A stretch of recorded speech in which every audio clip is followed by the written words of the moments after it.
Hola, perdón, parece que metí la pata. Hola, ¿cómo están? Buenas tardes, buenos días, buenas noches, buenas madrugadas, donde quiera que estén. Hola, sistercitos y brothercitas por todo el mundo, brothercitas y sistercitos. Esto es El Rey va Desnudo en vivo y yo soy Mauricio José Schwartz, el responsable de este tinglado que es El Rey va Desnudo en sus temáticos, en sus podcast. Viene el podcast, ya viene el podcast. Probablemente esta semana ya estamos pasando podcast de las últimas 2 semanas eh, y, eh, y bueno, vienen cosas, pero hoy empiezo con una historia de horror que incluye esto, brothercitas y sistercitos, es un disco duro. Es un disco duro que es el que utilizo yo para llevar y traer cosas de casa al estudio, del estudio a casa, por no usar Dropbox, porque luego Dropbox es problemático, nada más por eso, porque a veces Dropbox se tarda mucho y es lento. Está bien para mandar ciertas cosas, para guardar ciertas cosas, pero para cosas tan largas como un tutele rusa o todo lo que se graba aquí, todo lo que hago aquí, se graba, me lo llevo aquí, se graba supuestamente aquí, me lo llevo a casa y con ello edito los segmentos que vamos viendo a lo largo de toda la semana. Sí, pues no, se echó a perder. Se jodió. Hizo eso que conocemos como el clic de la muerte, que conectas el disco duro y empieza a sonar.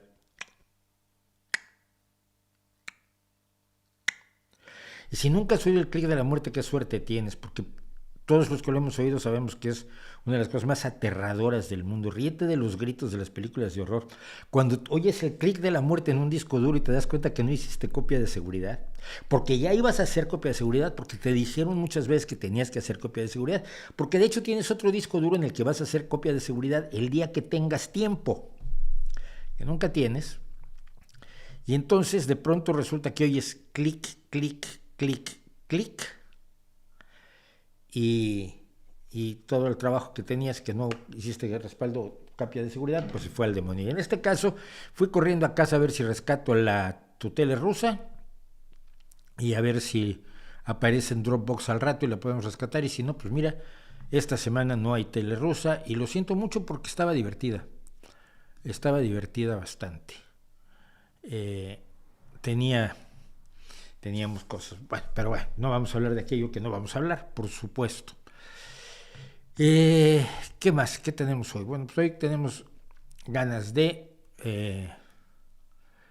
pedirles, como siempre, su apoyo, que les vamos a agradecer muchísimo que nos apoyen en Patreon y en PayPal. Los enlaces están en la descripción del video. A ver si compramos otro disco duro mejor.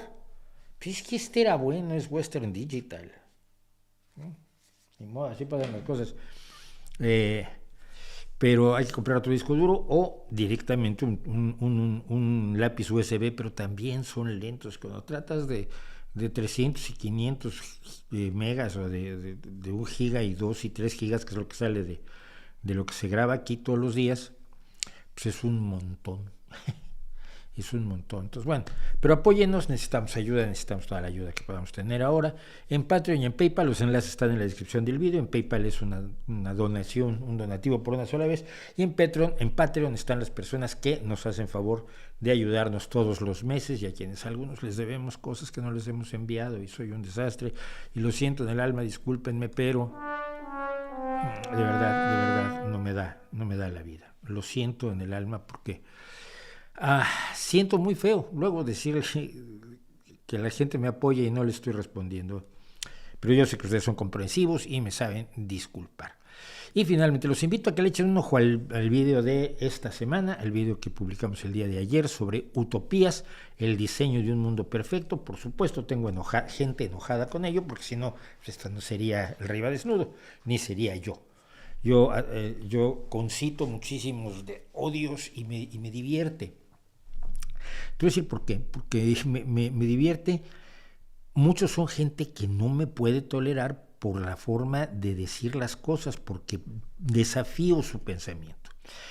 Y otros porque creen que quizás soy muy brusco o ¿cómo dice uno? Es que tengo en mi biografía de Twitter dice blog fácil.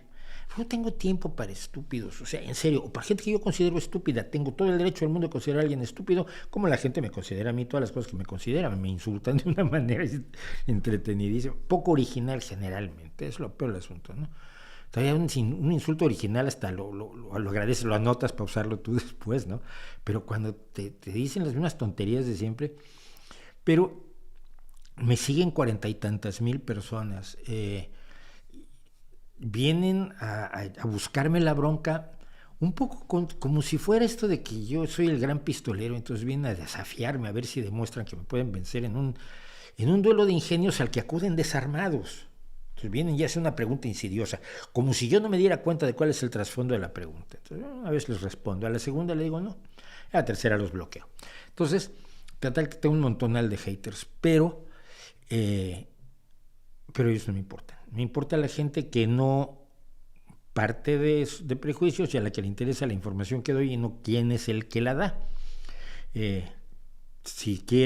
Si lo que quieren es que les dé la información a alguien que sea muy simpático, que no se pelee con nadie, que sea muy sonriente, que sea de esos actores profesionales que tienen que quedar bien con todo el mundo porque si no, no los contratan para las películas y para la televisión, y que sea guapo, joven y demás, pues entonces búsquense otro. No vengan aquí a sufrir, de verdad, de verdad. Así que, pues esa es más o menos la situación me aparecieron haters por lo de las utopías. Pero yo creo que siempre se ha soñado con un lugar perfecto y quizás tenemos que reevaluar la idea de que no hay un lugar perfecto, que es todo lo que quiero yo decir con esto, donde hago la historia de las utopías. Hubo gente que se enojó porque las visiones utópicas que ellos conocen no las incluí, pues un vídeo de 30 minutos, si incluyo todo lo que quieren me salen vídeos de 8 días y quién los va a ver, quién los va a grabar y quién los va a editar. Yo decididamente no, ya sufro suficiente con esto. Bueno, y la semana próxima, si sale bien todo, el de la semana próxima va a sacar chispas. El de la semana próxima va a sacar chispas y también son datos históricos relacionados con las creencias de la gente, que es lo que veo que más molesta. Entonces, como molesta a ciertas personas a las que creo que hay que molestar, pues lo hago con todo gusto. A ver, vamos a ver qué nos dicen. ¿Mencionarías en tu tele rusa que Daniil Soloviov trabaja en Londres como modelo de lujo? No, vi los reportes, vi los informes, y dice, mientras su papá demanda a los jóvenes rusos que vayan al frente ucraniano y que Londres sea bombardeado.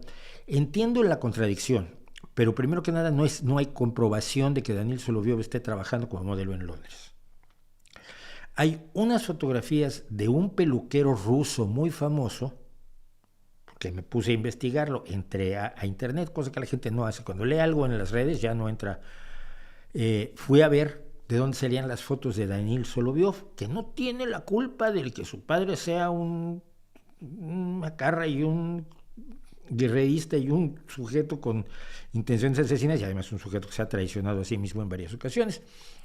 Entonces hay unas fotografías que son de Daniil Soloviov modelando para un peluquero ruso, que no sé si está en Londres o no está en Londres. El chico sí estudió en Londres, los dos hijos de Soloviov han estudiado en Londres, y Soloviov dice que está en Moscú. Yo no tengo ninguna forma de demostrar, no tengo ninguna confirmación, porque esto fue un hilo de Twitter, no fue nada mencionado en los medios. No tengo ninguna forma de confirmar que realmente esté en Londres. En cuyo caso la contradicción de Soloviov sería esa: si tú quieres bombardear Londres con tu hijo allí, pues como que cálmate.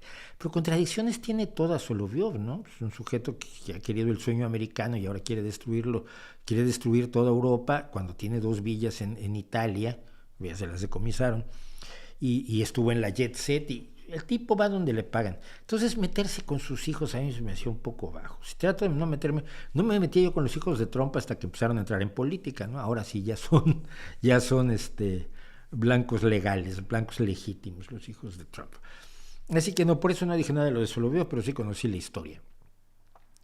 El discurso de Biden apoyando a Ucrania se nota fuerte, pero a la interna puede haber una fragilidad política por parte de los republicanos.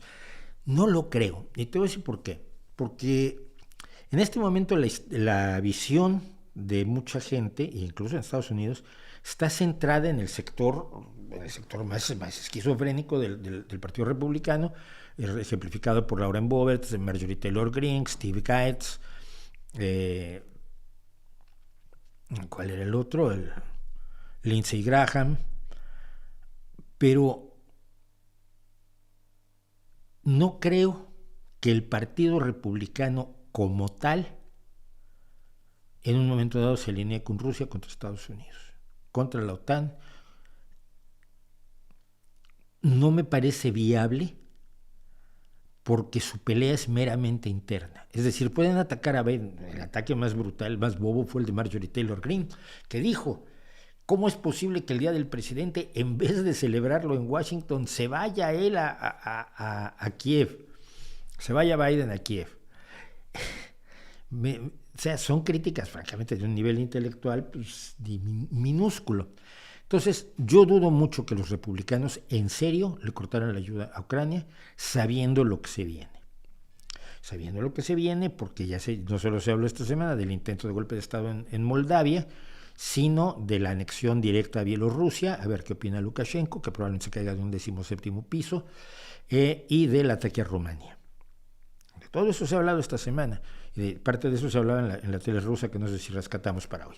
Entonces, no creo que Estados Unidos, porque los partidos republicanos, por perjudicar a Biden, vaya a cometer un suicidio nacional, porque equivale a un suicidio nacional.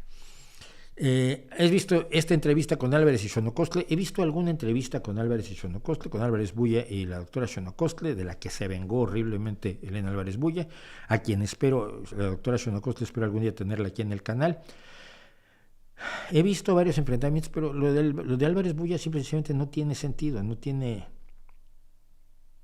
lógica, no tiene defensa alguna, ¿no? Es una persona que ha jugado sucio desde el principio, está jugando sucio y seguirá jugando sucio. No hay más que hablar. ¿Qué opinas de la serie Cosmos de Neil deGrasse Tyson? ¿Es digna rival de la de Carl Sagan? No, y mira que Neil deGrasse Tyson en general me cae bien, pero Carl Sagan era un innovador, y Carl Sagan era muchísimo más entrañable que Tyson, que deGrasse Tyson, que insisto, a mí me cae bien deGrasse Tyson. Entonces, la serie es muy buena, pero no es tan buena, y además nace en una época donde las críticas son mucho más brutales y mucho más directas. Entonces, ¿qué es lo que pasa? Las críticas que hubo contra el Cosmos de Tyson fueron el tipo de críticas que nadie se hubiera atrevido a hacerle a Sagan, quizás porque en aquellos años no había esta facilidad para ganar puntos de bonificación y vidas extras cuando atacabas a alguien como Neil deGrasse Tyson. Entonces, por ejemplo, yo recuerdo el primer capítulo sobre Giordano Bruno, lo llegaron a acusar de decir cosas sobre Giordano Bruno que no dijo, pero esto en las redes sociales funciona mejor. Entonces, no habiendo redes sociales, digamos que el Cosmos de Carl Sagan estuvo mucho más protegido. Me gusta la serie de Neil deGrasse Tyson, yo creo que es inferior en calidades, es en mucho repetido de lo que ya se había hecho, porque realmente trató de ser exhaustivo Sagan en Cosmos, pero no me parece una mala serie, me parece una buena serie. ¿Qué opina del concepto de hispanidad? No lo entiendo. Si es creo que es otra expresión de la política de identidades, y yo la política de identidades la hallo lo más peligroso que hay en este mundo, en la actualidad. Es una forma de nazismo, es una forma de nacionalismo, y el nacionalismo con autoritarismo, que es como juega la política de identidades, es nazismo. El autoritarismo con racismo es esencialmente la esencia del nazismo, y por lo tanto le tengo muchísimo miedo. Y mira, la siguiente pregunta viene al caso. Antonio Grael dice: demencial la decisión que han tomado con la obra de Roald Dahl. No sé si saben ustedes esto, vamos a contarlo brevemente. Los herederos de Roald Dahl y la editorial que publica los libros de Roald Dahl han estado reescribiendo, alterando, editando, modificando, trastocando, distorsionando, retorciendo o actualizando una serie de cuestiones que aparecen en los libros infantiles de Roald Dahl. Porque si usted no lo sabe, Roald Dahl es un escritor británico maravilloso, que además era antisemita, y era medio facha y tenía defectos, cosa que a los seres humanos luego les pasa. Yo sé que usted no, usted no, por supuesto, pero los seres humanos comunes y corrientes tenemos defectos, y Roald Dahl los tenía gordos. Como el caso de Lovecraft, que era un racista y que nadie le ha negado que sea un racista. Ahora se sorprende a la gente que fuera un racista cuando en 1930, 1940, en la Nueva Inglaterra, eran racistas todos. Absolutamente todos. Bueno, entonces han reescrito cosas de Roald Dahl, por ejemplo, en Matilda, hacen que Matilda no solo lea a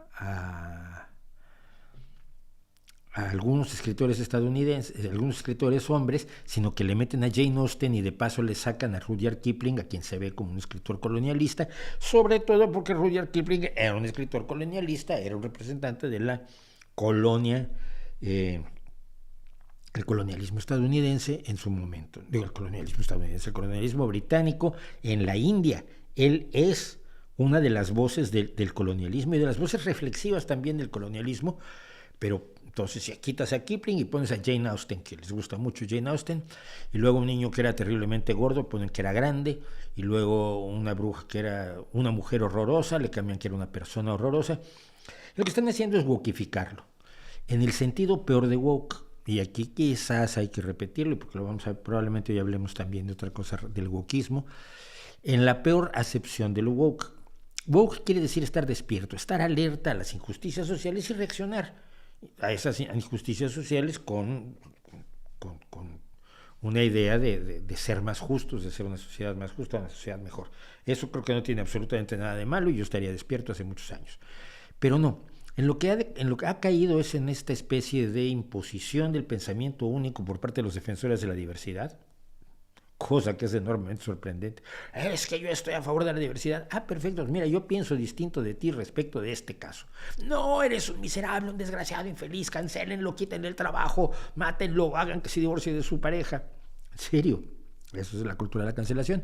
Entonces, la idea woke, y lo que a mí me alarma, y lo he comentado con algunos escritores, amigos, lo que a mí me alarma es lo siguiente: al edulcorar, al actualizar, ayornar la obra de Roald Dahl, lo que estás haciendo es, primero que nada, presentismo histórico, es decir, estás juzgando algo que se escribió hace muchos años con la visión de hoy.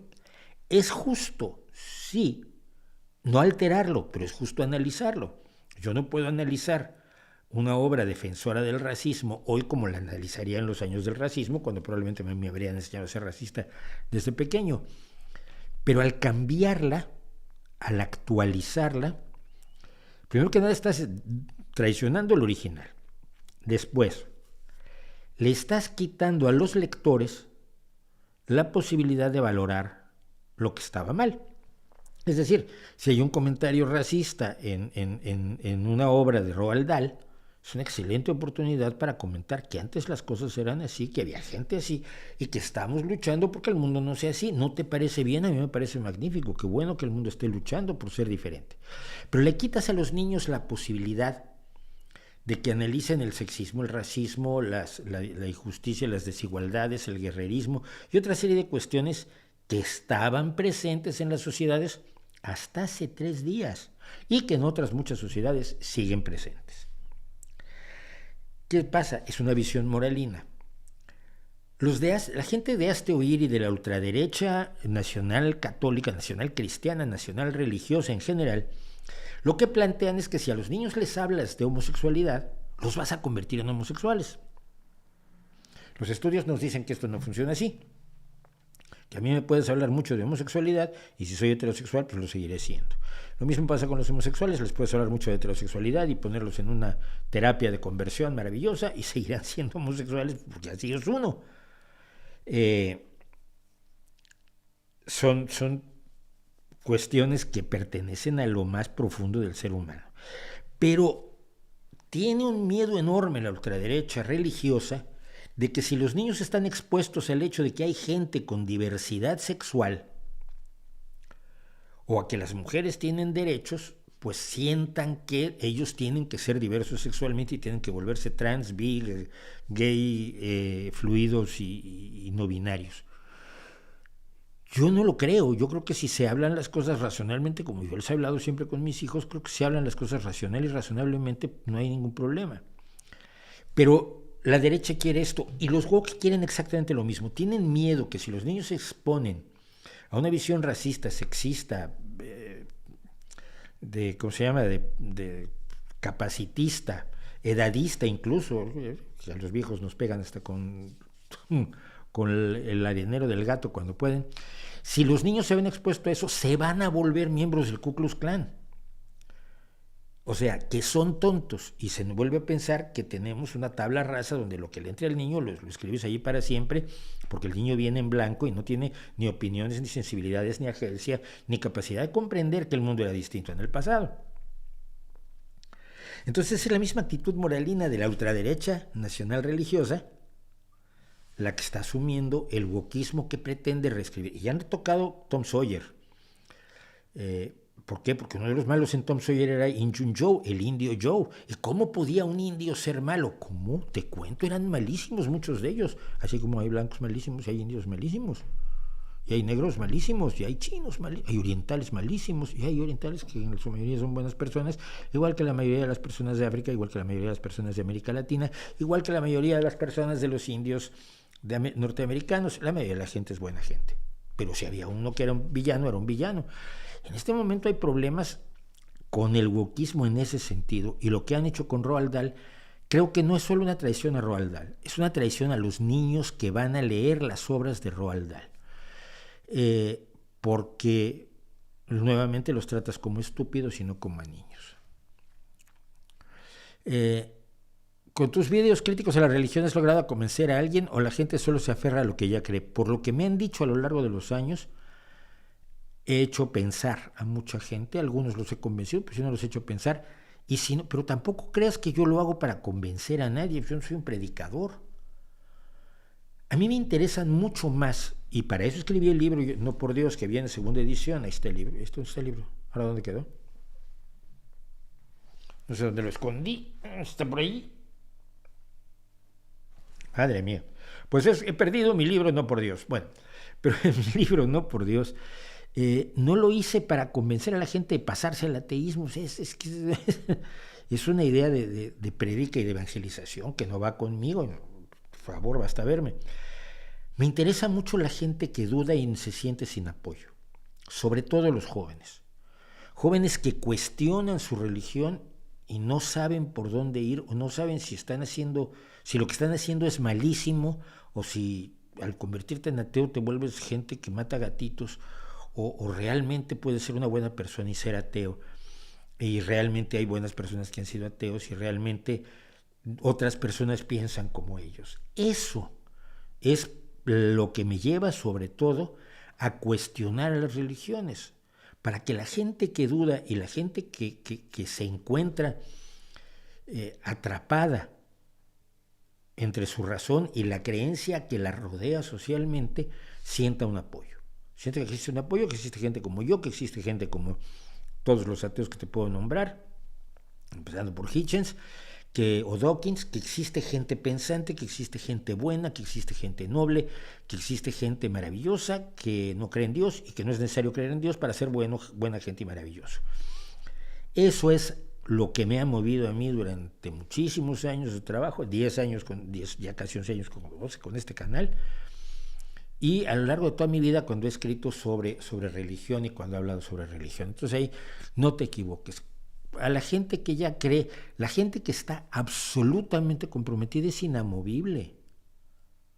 Lo vuelvo a repetir. A mí convencerme de la existencia de uno de los dioses, tú elige el dios que quieras, convencerme de su existencia es muy fácil. Me lo presentas, hablamos, me enseñas sus poderes y yo digo, perfecto, tú eres Dios.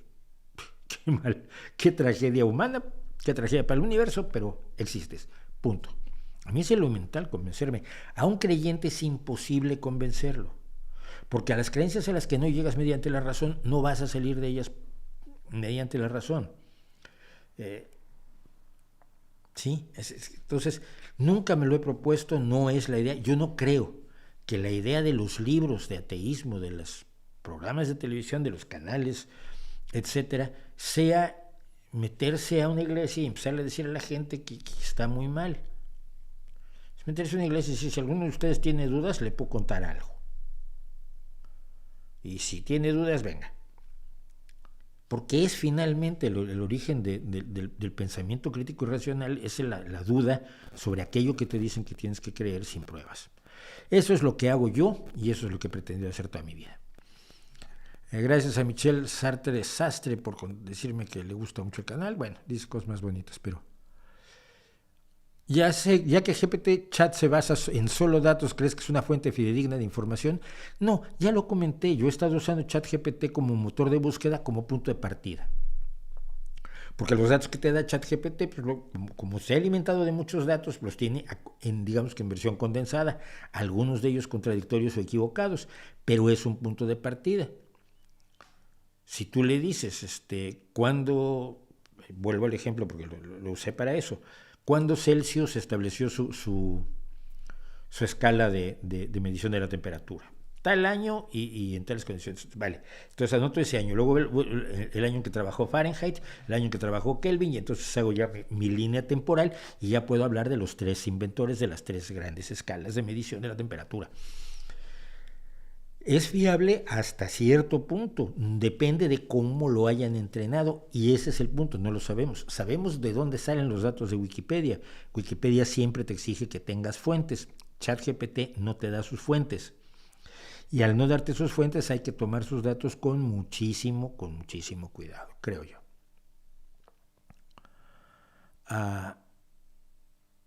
Buenas tardes. ¿Los espectáculos de hipnosis son actuados o reales? Son actuados. No son actuados. Me van a matar algunos magos que conozco. No, mira.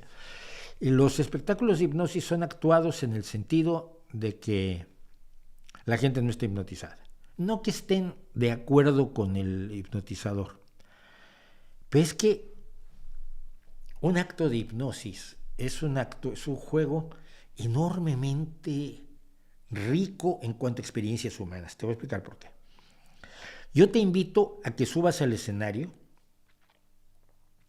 y me entregues tu voluntad, porque vas a estar hipnotizado.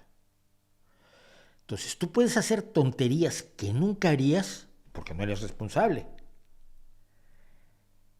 Te puedes dejar llevar precisamente porque no eres responsable. Es un poco lo que pasa en el carnaval con las máscaras.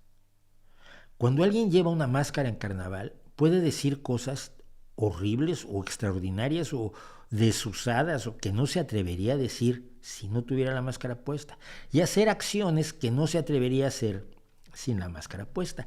El títere del ventrílocuo es otro ejemplo de esto. El títere tiene permiso dado por el propio ventrílocuo de decir una serie de cosas que el propio ventrílocuo tendría miedo de decir directamente. Por eso tienes tantos muñecos de ventrílocuo que son sarcásticos, irónicos, crueles, malintencionados. Tienes hasta yo me acuerdo mucho el esqueleto Ahmed, ¿no? El esqueleto de terrorista suicida islamista que trae por ahí algún ventrílocuo. Entonces, no son entrañables en general, pero ahí que tengamos tantas buenas historias de terror con muñecos de ventrílocuo, porque puede sacar una parte de sí el ventrílocuo a través del títere. Bueno, lo mismo pasa en una sesión de hipnosis colectiva. Entonces, los pones a todos y dices, ahora tú vas a ser un pato.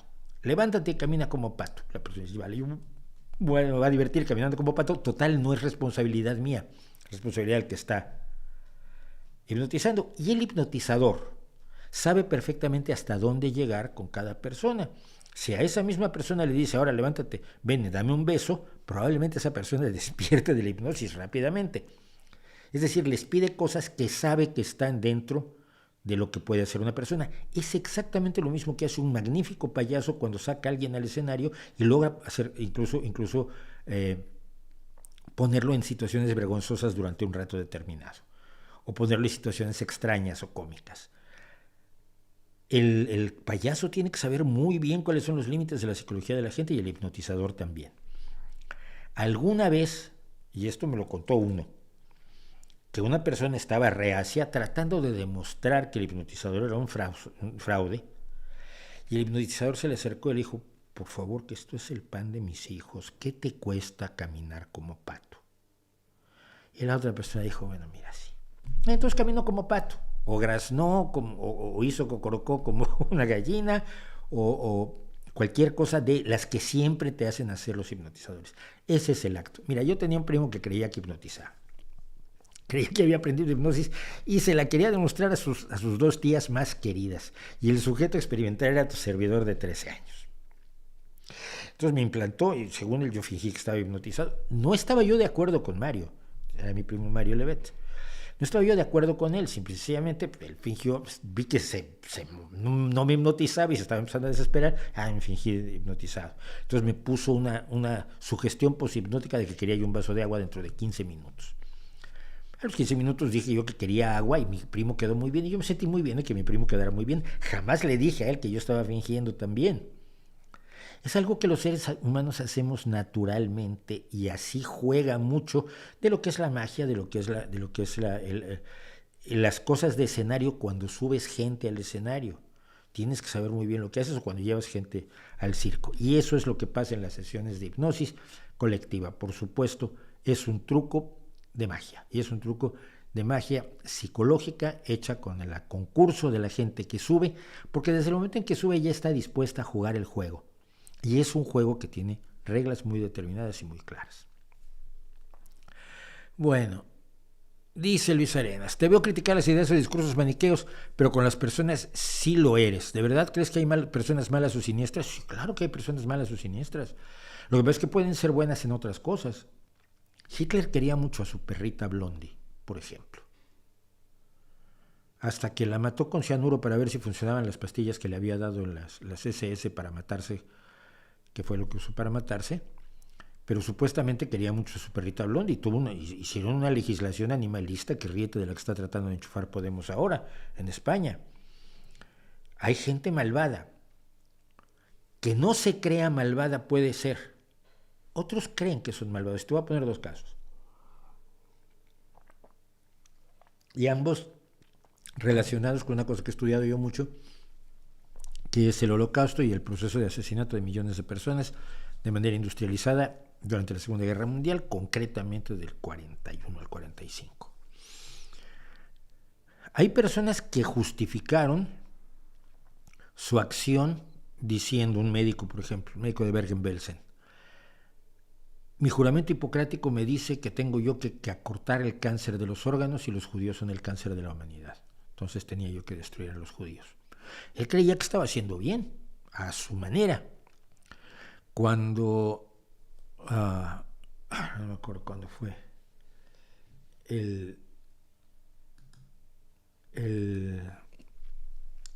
uno de los criminales de guerra nazis dijo, saltaré a mi tumba feliz con la idea de que tengo 5 millones de personas en mi conciencia. Chico, eso es maldad. Lo de asesinos seriales, psicópatas como Ted Bundy, es maldad, por supuesto que es maldad. Ellos saben que están haciendo el mal y lo disfrutan. Claro que sí lo hay. Y eso no es maniqueísmo.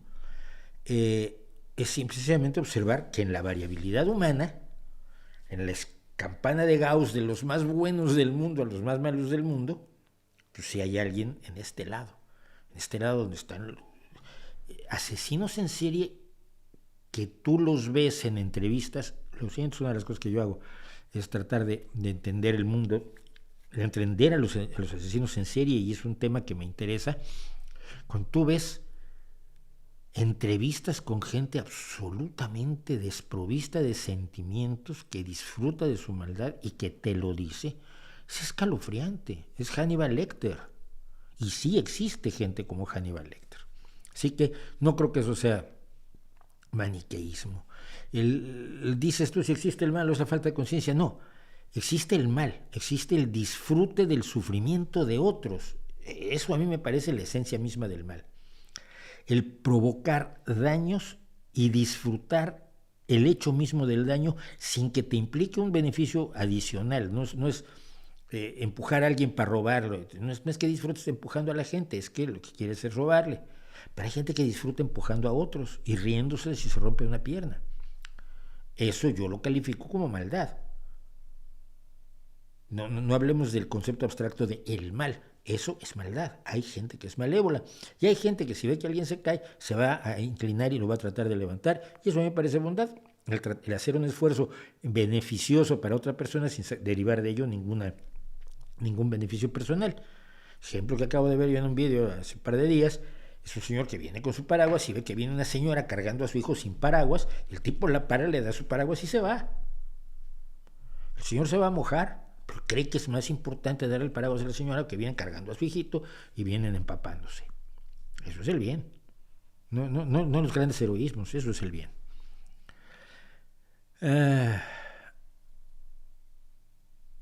¿Cómo te gustaría o dimensionas un funeral para un ateo? Vamos a darle un segundo más a esto. ¿Cómo me gustaría un funeral para un ateo?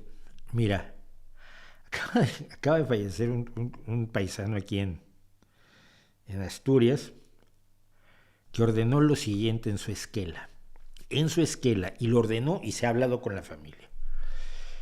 Y la familia, lo primero que dice la esquela es, ya os dije yo que estaba malo. Ya dije yo que estaba enfermito. Dijo, y la parte de abajo decía, parafraseo, no lo sé de memoria, no traigan flores, usen ese dinero para tomarse algo y divertirse. Más o menos es eso, ¿no? O sea, yo el funeral fue muy poco, ¿no? ¿Qué van a hacer? ¿Quién me quiere ver? Si vivo no estoy así como muy para verme, ni para adornar cajas de cereales o empaques de perfumes, pues imagínate 10, 12 horas después de haber espichado, no creo que sea un espectáculo muy edificante. Pues ¿quién me quiere ver? ¿Quieren decir adiós? Habérmelo dicho antes, chico. Ahí lo único que yo quiero es que mi familia esté lo más tranquila posible, se deshaga de mí lo más posible, guarde las memorias y el trago le sea lo menos amargo posible a mi familia y a la gente que me quiere, lógicamente, ¿no? Que algunos de mis haters creerán que no tengo quien me quiera, pero sorpresa sí tengo. Entonces es eso, no es... Yo siempre, primero que nada, además, morir es algo que es probablemente lo que mejora es el ser humano. A nadie le sale mal, ¿no? Nadie se equivoca y no se murió. Ya al final todo el mundo se muere. Es una de las actividades que el ser humano hace con mayor eficacia y la vamos a tener que hacer todos. Entonces no me imagino como, no tengo ningún interés en mi cuerpo después de muerto porque yo ya no estoy allí. Yo soy el funcionamiento de mi cuerpo. Si deja de funcionar, ya no existo. Esto que soy ahora deja de existir. Mi pensamiento, mi voz, mis broncas con el mundo, mis abrazos y mis cariños con la gente que me quiere, mis regaños con otras personas, mis participaciones en política o en mis libros. Esto que soy yo desaparece cuando muero y estoy perfectamente consciente de ello. No tengo ninguna esperanza razonable de que sobreviva porque no tiene forma de sobrevivir. Entonces, lo que hagan con él, ¿qué quieres hacer con la lata después de haberte comido todas las sardinas? Pss, ya no es una lata de sardinas, o sea que tírala. No creo que haya que ir mucho más allá. Vamos a ver una cosa que me tiene muy divertido y que es el desastre de Fox News. El desastre de Fox News, amiguitos y amiguitas, sistercitos y brothercitas. Miren, creo que ustedes saben, y si no lo saben vamos a comentarlo rápidamente, que Fox News, que no tiene nada que ver con toda la Fox, entre otras cosas la Fox, que es la productora de cine, pero Fox News es un trozo de aquel viejo 20th Century Fox que compró Rupert Murdoch. Rupert Murdoch es un magnate de ultraderecha que promueve sus ideas extremistas de ultraderecha religiosa, nacionalista, antiglobalista, antiizquierda, antisolidaridad, antijusticia social, antirracista. Fíjense que no es lo mismo ser racista que ser antirracista, antisexista, anti todo lo que él considere progresista, ya no digamos woke, bueno, pero el woke es todo, y que utiliza sus medios, el Daily Mail está en el Reino Unido, no, el Sun tiene, ¿cuál tiene? No mejor cuál tiene. Pero los medios de comunicación que tiene los utiliza para promover las visiones más retrógradas, horribles y de ultraderecha que puedan ustedes imaginarse. Bueno. Entonces, déjenme ver más exactamente qué es lo que tiene en... Él es australiano de origen y tiene News Corporation, tiene... ¿qué tiene? El The Sun, perdón, si no era el Daily Mail. El Daily Mail es un periódico escandaloso, pero no era ese. Apoyó a Margaret Thatcher, apoyó a Reagan, ha trabajado en contra del sindicalismo británico, en fin, él es el dueño de Fox News. Entonces Fox News tiene una colección de tipos de ultraderecha o que se fingen de ultraderecha y no lo sabemos, que fue sobre todo el apoyo esencial de Donald Trump. Eran personas que lo que hiciera Donald Trump estaba bien y todo lo que se dijera contra Donald Trump estaba mal. Al grado, yo recuerdo alguna vez que Donald Trump les llamó por teléfono. Hay un programa en la mañana que se llama Fox and Friends, que son 3 personas en un sofá así medio circular y están hablando todo el tiempo. Y hablaba Donald Trump y les llamaba desde la Casa Blanca y hablaba 1 hora, ¿no? Y 1 hora que no estaba siendo presidente, pues estaba hablando con Fox and Friends. Y a veces se hartaban un poco de él y ponían cara de Dios mío, ¿a qué hora callará este tío? Pero le hacían la pelota, le hacían la barba, como dirían en México. Es decir, la conveniencia política de tener a Donald Trump hacía que le pasaran absolutamente todo. Cuando se produjo el intento de golpe de Estado, el intento de revocar el resultado de las elecciones de noviembre de 2019, 2020. No, las elecciones fueron en 2019, claro. Y Donald Trump emprende la campaña de me han robado las elecciones porque ha sido manipulada la elección, ha sido manipuladas las votaciones. Fox News estuvo completamente con ello, especialmente con estos 3 personajes que son de izquierda a derecha, Tucker Carlson, en medio está, ¿cómo se llama esta mujer? Es Laura Ingraham, que es absolutamente repelente, es una de las cosas más desagradables del mundo porque sabe fingir honestidad, sabe fingir sinceridad hasta cierto punto y en algún momento dado te das cuenta que ni ella se lo cree. Y el de la derecha es Sean Hannity, que llegó a ser asesor de Donald Trump. Donald Trump le llamaba por teléfono, este señor que es un presentador de la televisión, le llamaba por teléfono para preguntarle cosas y le contestaba. Bueno, cuando se produce pues el intento por revertir los resultados de la elección, Donald Trump pone en marcha un mecanismo en el cual participaron varias personas, entre ellas el antiguo alcalde de Nueva York, Rudolph Giuliani, que es un hombre que tuvo un papel maravilloso en los atentados contra las Torres Gemelas, cuando era el alcalde de los Estados Unidos, lo llamaban y todo lo demás, y que es un hombre que se ha destruido a sí mismo de una manera increíble. Un vendedor de almohadas, en serio. Toda la gente de la Casa Blanca y este personaje peculiarísimo que es Stanley Powell. Es una abogada que fue abogada de la Casa Blanca hasta que la Casa Blanca dijo que ya tampoco quería tener nada que ver con ella, y ella aseguraba que tenía datos de lo siguiente. En las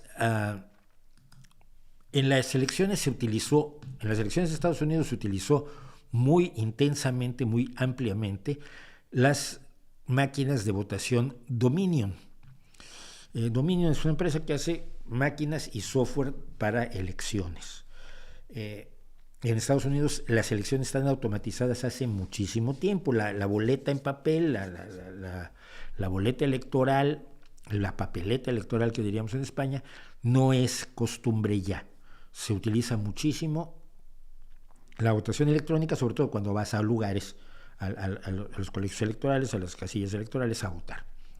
Entonces, Stanley Powell y toda la gente de Donald Trump afirmó que el software de Dominion tenía un algoritmo que le quitaba votos a Trump y se los ponía a Joe Biden. Aseguraron que Dominion Voting era una empresa de la que era dueño Hugo Chávez o era accionista Hugo Chávez y se había formado en Venezuela con amigos de Hugo Chávez, todo lo cual es falso. dijeron que tenían pruebas de los algoritmos y secuestraron máquinas de Dominion donde iban a tratar de demostrar que habían cambiado los votos y demás, y nunca mostraron las pruebas. Pero Fox News les dio toda la cancha del mundo, y además estas mismas personas, Carlson, María Bartiromo, que es otra persona terrible dentro de Fox News, Hannity, Laura Ingraham, toda la caterva de presentadores que tienen, le dio absoluta credibilidad y afirmó que efectivamente había pruebas incontrovertibles de que la elección había sido robada por el maldito Partido Demócrata y el Estado profundo, esa invención de Donald Trump, que aquí en España solamente se cree Pablo Iglesias, que le habían robado la elección. Y que las máquinas de Dominion, por supuesto, estaban alteradas. Problema que no se esperaban es que Dominion dijera: ustedes están cargándose mi negocio como una empresa que hace máquinas de votación y software de votación. Tiene que tener una credibilidad absoluta. Si tú pones en duda esa credibilidad, los puedes hundir. Entonces Dominion decidió demandar a Fox News, a Hannity, a Ingraham, a Carlson y algunas otras personas por la friolera de $1.600 millones.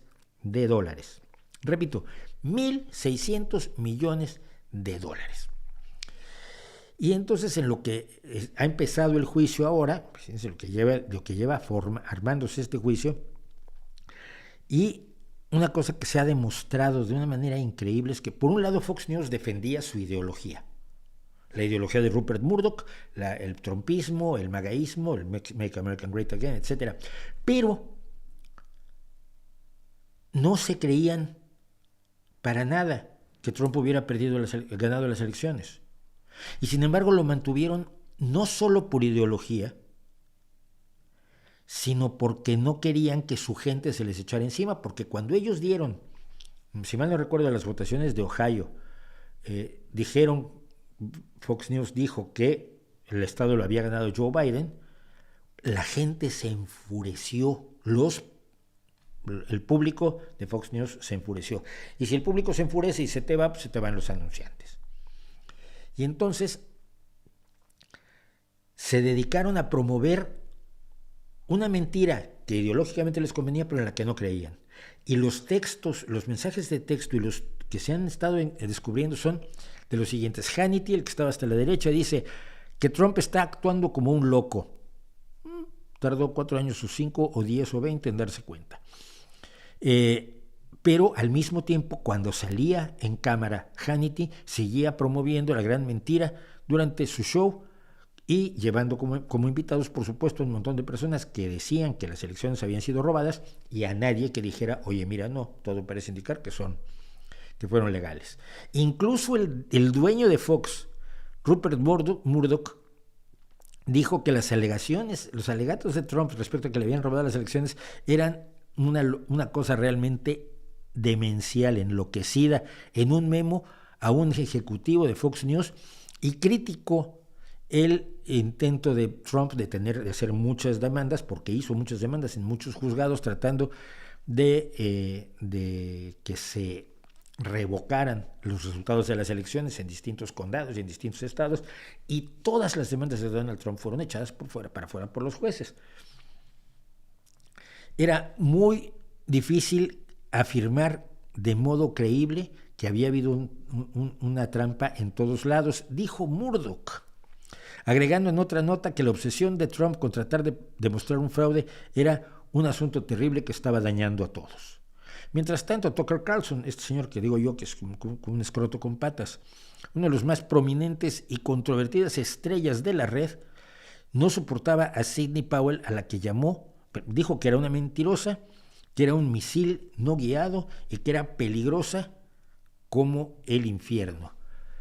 Dijo Carlson: este hombre que se ha arrastrado a Donald Trump y le ha lamido las suelas de los zapatos después de pisar en lugares non sanctos, dijo que Trump era una fuerza demoníaca, que era bueno para destruir cosas y que es el indisputado campeón mundial de eso, y podría destruirnos fácilmente si lo jugamos mal. Entonces, entre ideología y miedo, Fox News estuvo promoviendo lo que sabía que era una falsedad. Cuando ustedes atacan, no ustedes, cuando algunas personas que seguramente no son ustedes, atacan a todos los periodistas como si actuaran así, se dan cuenta de que eso es un escándalo mundial, descubrir que un medio periodístico, un medio informativo, supuestamente informativo, que ya sabemos que es basura, actúa así, es decir, no que esté actuando de acuerdo a su ideología, que ya es bastante repugnante, y miren que yo veo Fox News para estar informado de cómo funciona el pensamiento de esta gente, no, es que el problema es que sabiendo que están mintiendo, no es por ideología, sino por conveniencia que lo hacen.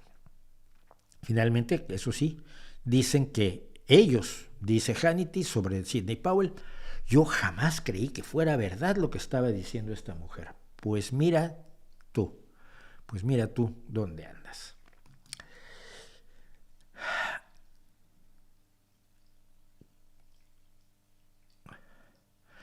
Queen es la banda de rock clásico más escuchada del mundo. ¿Cree que su popularidad es por el carisma de Freddie Mercury? No. No, porque mira, si tú oyes hoy a Queen y los jóvenes que hoy oyen a Queen, pues no, probablemente no saben ni el nombre de Freddie Mercury, ¿no? Vamos, estoy por recordar la fecha, simplemente. Freddie Mercury murió hace 32 años. Cualquier persona menor de 40 tiene idea quién es Freddie Mercury.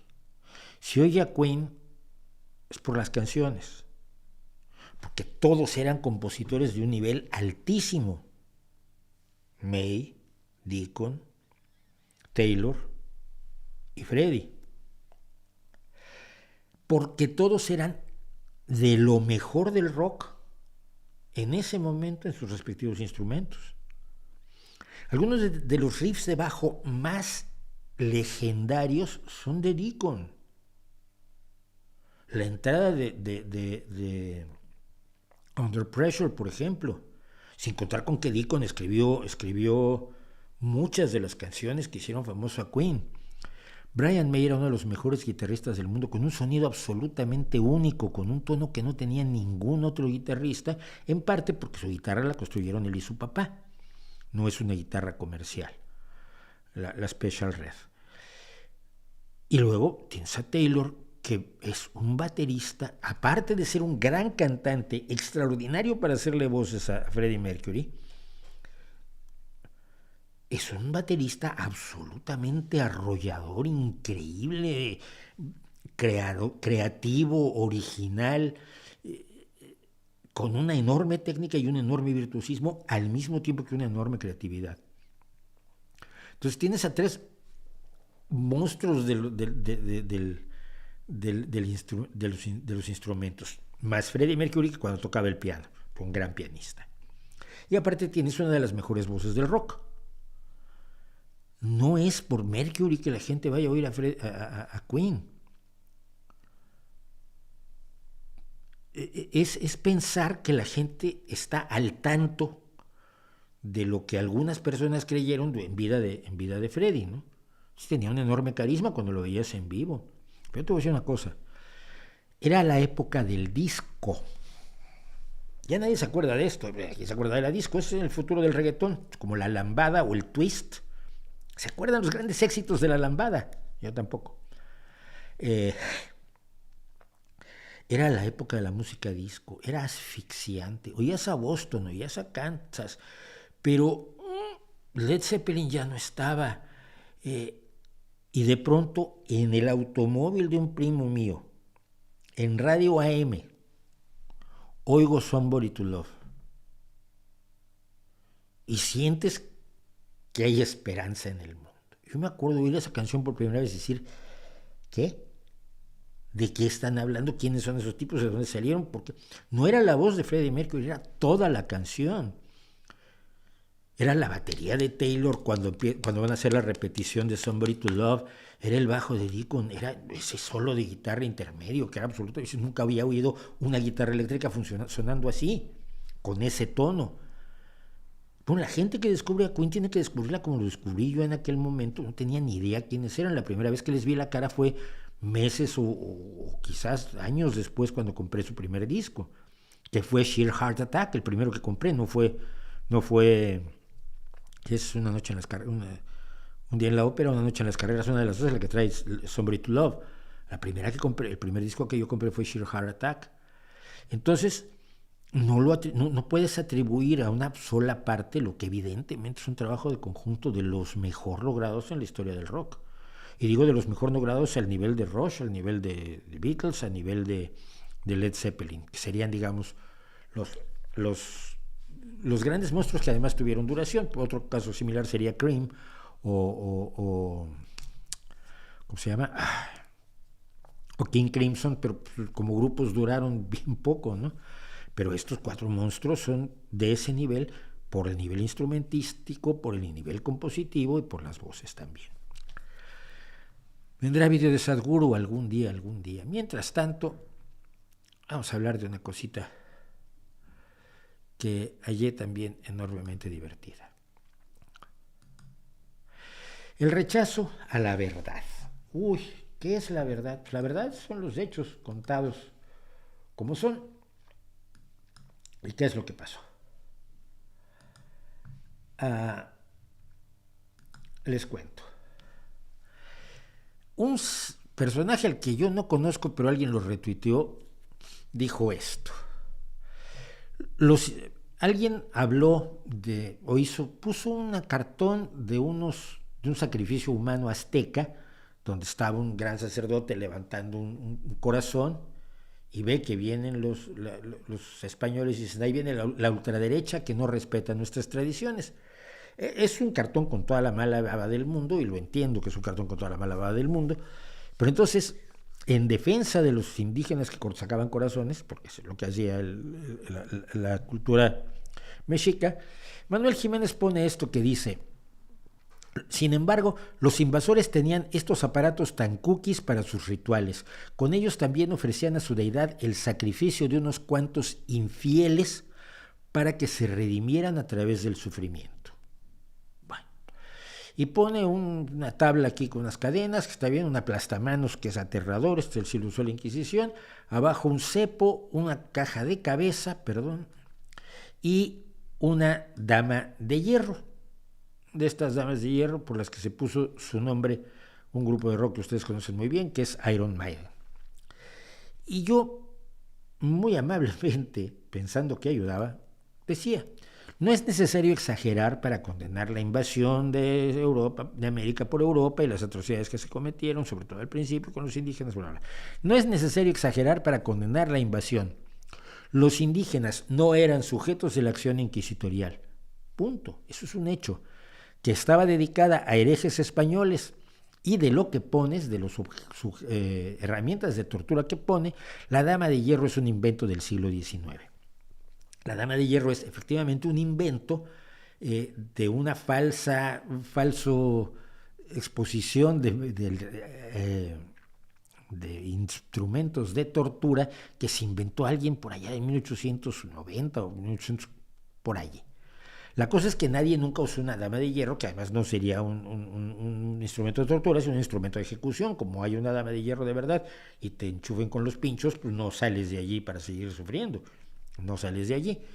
Está inspirada en un instrumento de tortura que era un barril que se cerraba por brazos, manos y piernas, y pasaban cosas horribles de las que no quiero hablar.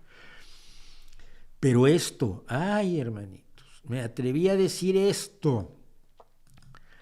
Me pusieron de todos los colores y sabores imaginables.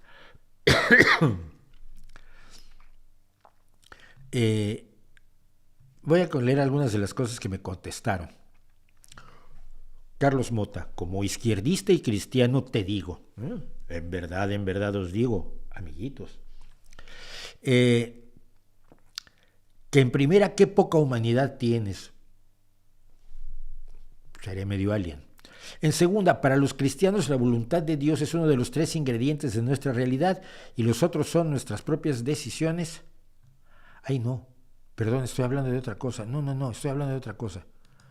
De esto hablamos después. Me acabo de hacer un lío del que no quiero hablar.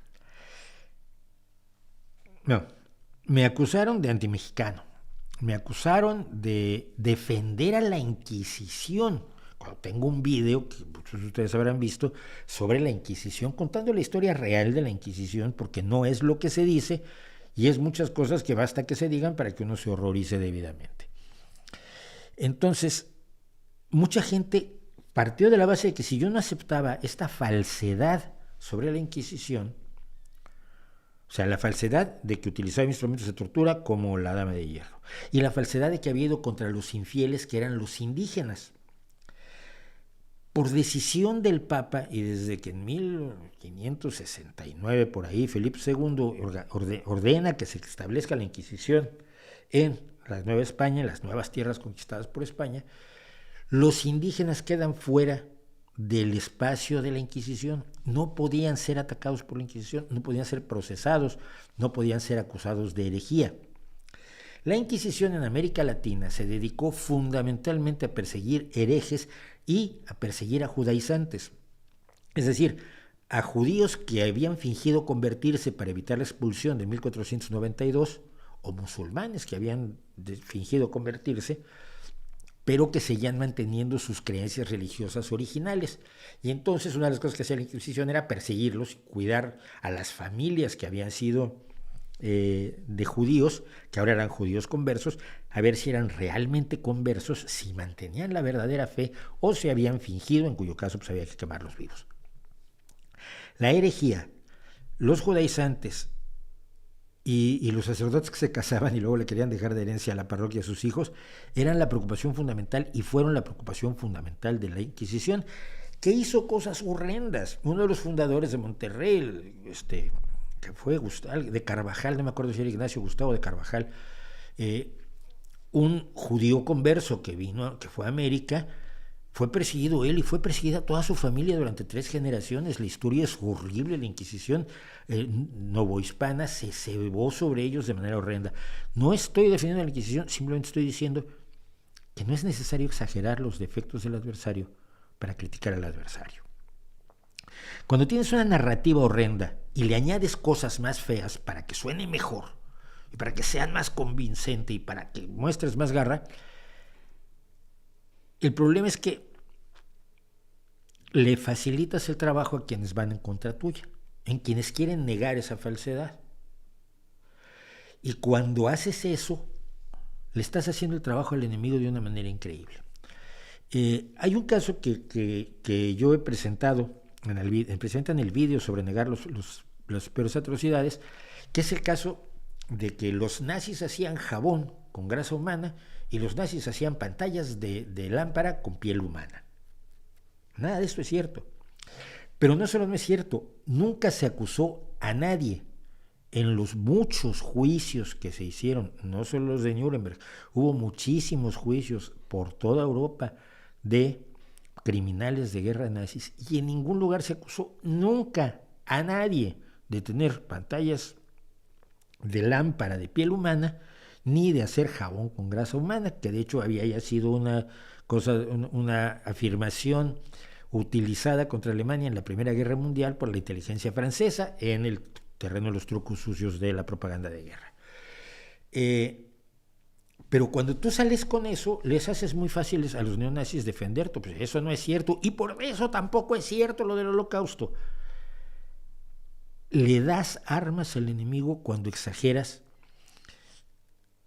y es muy absurdo que quieras tú que se defiendan falsedades respecto de una acción histórica horrenda, cuando a todos nos debería interesar que se cuente la verdad, porque la verdad ya de por sí es aterradora y además la puedes demostrar. Entonces me llamó muchísimo la atención la reacción violentísima de mucha gente, por supuesto los que me acusaron de ser español, pero ya sabes que cuando no me acusan de ser mexicano me acusan de ser español, si no, pues me acusan de ser judío. 3 cosas que no siento ser, porque yo soy básicamente un ciudadano del mundo sin religión, ni Dios, ni amo, ni rey. Pero me llamó muchísimo la atención. Y sí creo que exagerar tienes una ventaja inmediata en la guerra de propaganda. Eso se lo voy a reconocer. De inmediato el valor de shock que puedes decir es que los torturaban cuando se les sacaban los ojos, le sacaban un ojo para que con el otro vieran cómo su ojo se lo comían las ratas. Dios mío, qué cosas se me ocurren. Y dices tú que malvados eran. O sea, pero no lo hacían. Pero hacían otras cosas que eran igualmente horribles. Entonces, infórmate de la verdad, refuta, ataca con la verdad y no abras flancos que por demagogia, populismo y ganas de adornar los hechos te lleven a hacer el ridículo y además darle armas al enemigo. Así que ahí estamos con eso. Y ya que estamos en eso, juntando cosas, el terremoto de Turquía y Siria, como el terremoto que yo viví en 1985, no viví los otros en México, obviamente, porque ya vivía en España, pero buena parte de la persona que soy yo hoy se formó completamente distinta de la anterior, con el barro de la anterior, pero nueva versión, el 19 de septiembre de 1985, a las 7:19 de la mañana, cuando desperté yo y vi que teníamos un terremoto como no había yo visto uno en México en toda mi vida. En que estamos acostumbrados a que tiemble. En México todo es temblor hasta que hay terremoto. Entonces lo que aquí, hubo un terremoto, no, fue un temblor, no, se llama terremoto. No, mira, el terremoto son 8,2 grados Richter.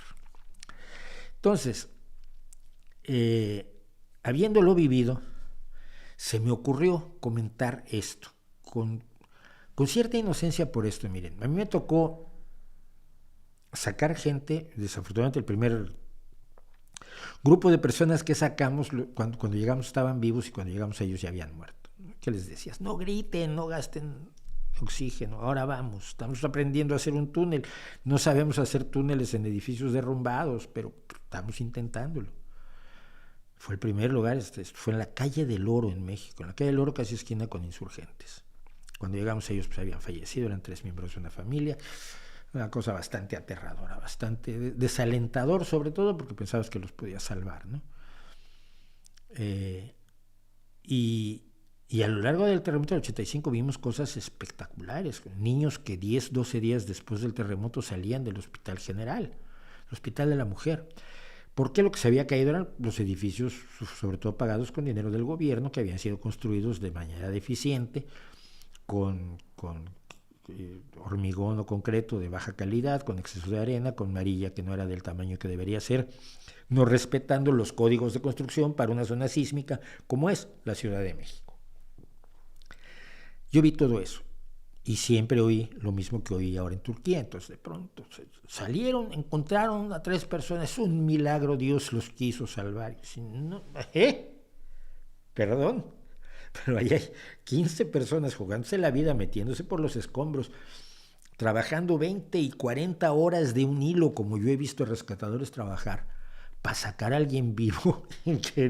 Ay, es que Dios lo salvó. No, Dios no estaba por ahí.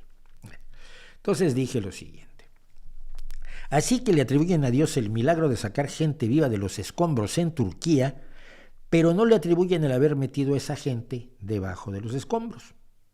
Curioso. Y aquí sí voy a lo que me estuvieron diciendo, Porque me decían, existió el libre albedrío en esas personas, las que están abajo de los escombros, miles de muertos. Las cifras siempre serán bajas, hay que recordar esto. Si en Turquía han llegado a 34,000, piense usted que hay 80, 90,000 o 100,000.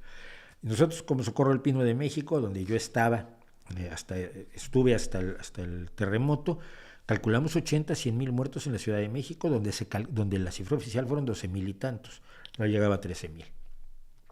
Entonces de pronto alguien me dice, ¿existió el libre albedrío en esas personas? Y yo sí, llegó Dios y les dijo, ¿quieres salvar la vida o quedarte en tu casa y ser aplastado? Y dijeron, no, ejerciendo mi libre albedrío elijo quedarme en mi casa. Evidentemente es un argumento religioso insostenible. El libre albedrío no tiene nada que ver con la tragedia que sufrieron esas personas inocentes.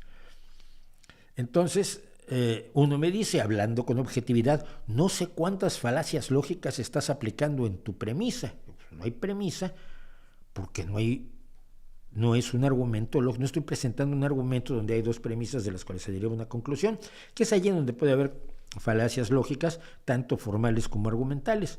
Pero no estoy presentando un argumento, estoy diciendo que me parece curioso que se le atribuyan unas acciones a Dios y que no se le atribuyan otras, cuando se supone que siendo omnipotente, omnipresente y omnibenevolente está en todo y puede hacerlo absolutamente todo. Hombre, puede abrir el Mar Rojo para que Moisés pase, puede causar un diluvio donde el agua sale de quién sabe dónde. Pues mira, entonces no hay una premisa. Y le dije, pues estás buscando un argumento con premisas y conclusión que no existe. Quizás más que problema de lógica, lo que tienes es un problema de lectura de comprensión. Se enojó muchísimo. Otro dijo, no, para eso está el diablo. Digamos, pues el diablo es más poderoso que Dios. Me estás argumentando como creyente, resulta ir en contra de tu propia creencia. No, porque esa es la mano del hombre, construir sin guardar los estándares de las construcciones sísmicas. Sí, el problema es que los que construyeron eso no son los que están bajo los escombros. No los puedes responsabilizar. Y así sucesivamente. El chiste es que esto alcanzó niveles absolutamente locura. 1820 likes, lo vieron 156.600 veces y me insultaron como 256. Y es un argumento que a mí me sigue pareciendo enormemente sólido. No puedes tener a un Dios que haga las dos cosas a la vez, que pueda y no pueda, que respete tu libre albedrío, pero no el de Lot, cuando le dice, no, tú y tu familia huyan porque Sodoma y Gomorra me los voy a cargar. ¿Por qué? Porque sí. Me caes bien. Entonces, no todos pueden ejercer su libre albedrío. Bueno, pues que Lot era bueno y todos los demás eran malos. Entonces los que están ahí están malos. Los niños, los bebés que quedaron abajo de los escombros eran malos. No se sostiene nada de la narrativa. Y a mí me parece muy importante señalar que no se sostiene nada de la narrativa porque tendemos con las ganas, los creyentes tienden, con las ganas enormes que tienen de celebrar y festejar a su deidad, y de decir Hosana, Hosana, aleluya, aleluya, el Señor nos ha salvado, se les olvida que los que han hecho las cosas son seres humanos. Los que hicieron los edificios son seres humanos que deberían ir a la cárcel. No va a ir ninguno en México, no fue ni uno a la cárcel. Ninguna de todas esas compañías constructoras amiguísimas del gobierno. Hoy también hay compañías constructoras amiguísimas del gobierno que están haciendo trenes que no deberían hacer y que cuando esos trenes empiecen a fallar tampoco van a ir a la cárcel. Ni van a ir en Turquía. Pero las personas que sacaron a los que se pudo vivos son los verdaderos héroes. Y no los ayudó nadie. No los ayudó Dios. Puede haber ayudado su fe si les da fuerza, pero es una fe que tiene problemas. Si creyeran tanto en su fe, se sentarían a esperar que Dios saque a la gente de abajo de los escombros. Puede resucitar a Lázaro, ¿no? O puede sacar a los demonios de ese pobre hombre que estaba endemoniado en Gadar. No, pasó a torcer a unos cerdos que andaban por allí, no sé por qué les echó a los demonios en vez de desaparecer a los demonios. Hombre, que si eres Dios, haz el trabajo completo. Pero bueno, puede hacerlo. O no quiere, o no puede, o no sabe cómo hacerlo, no le interesa. Pero las personas que hacen ese tipo de afirmaciones tienen que enfrentarse a su creencia, tienen que enfrentarse a la realidad de todo lo que implica la mera afirmación de ¡ay! Dios los quiso salvar. No. Los quiso salvar un señor o una señora o un perrito que se metieron ahí a jugarse la vida, porque los rescatistas se juegan la vida, y te lo digo yo porque me retiré del rescatismo en el 85, precisamente porque me estaba jugando la vida. Había un edificio inclinado sobre otro y había que ver si había gente en un lugar, en un piso en el que por milagro había quedado encendida, por milagro, entiéndase que es una figura de lenguaje, una expresión de creencia religiosa, había una luz encendida. Entonces estaba yo haciendo, eran 2 pisos, estaba yo haciendo chimenea entre los 2 edificios para ir a tratarme de meter al piso aquel, departamento aquel, a ver si había alguien, y llamando gente y tal. Y me di cuenta que no tenía yo seguro. Y me di cuenta que tenía yo 2 hijas pequeñas. Era 1985, tenía yo una hija de 5 años y tenía otra de 1 año. Y, y que lo que menos necesitaba el país y la nación y el planeta era otras 2 huérfanas en un desastre como había sido el del 1985. Entonces, una vez que terminé eso, no había nadie en el departamento, afortunadamente. Bajé y me dediqué a labores de logística y de acopio y distribución de bienes. Así que esa es la idea. Hay que confrontar a los creyentes con sus incoherencias, no para convencerlos. Los que ya dudan se pondrán a pensar, los que no dudan te insultarán y ya. Pero si no lo haces, puede que haya gente candidata a pensar que no piense.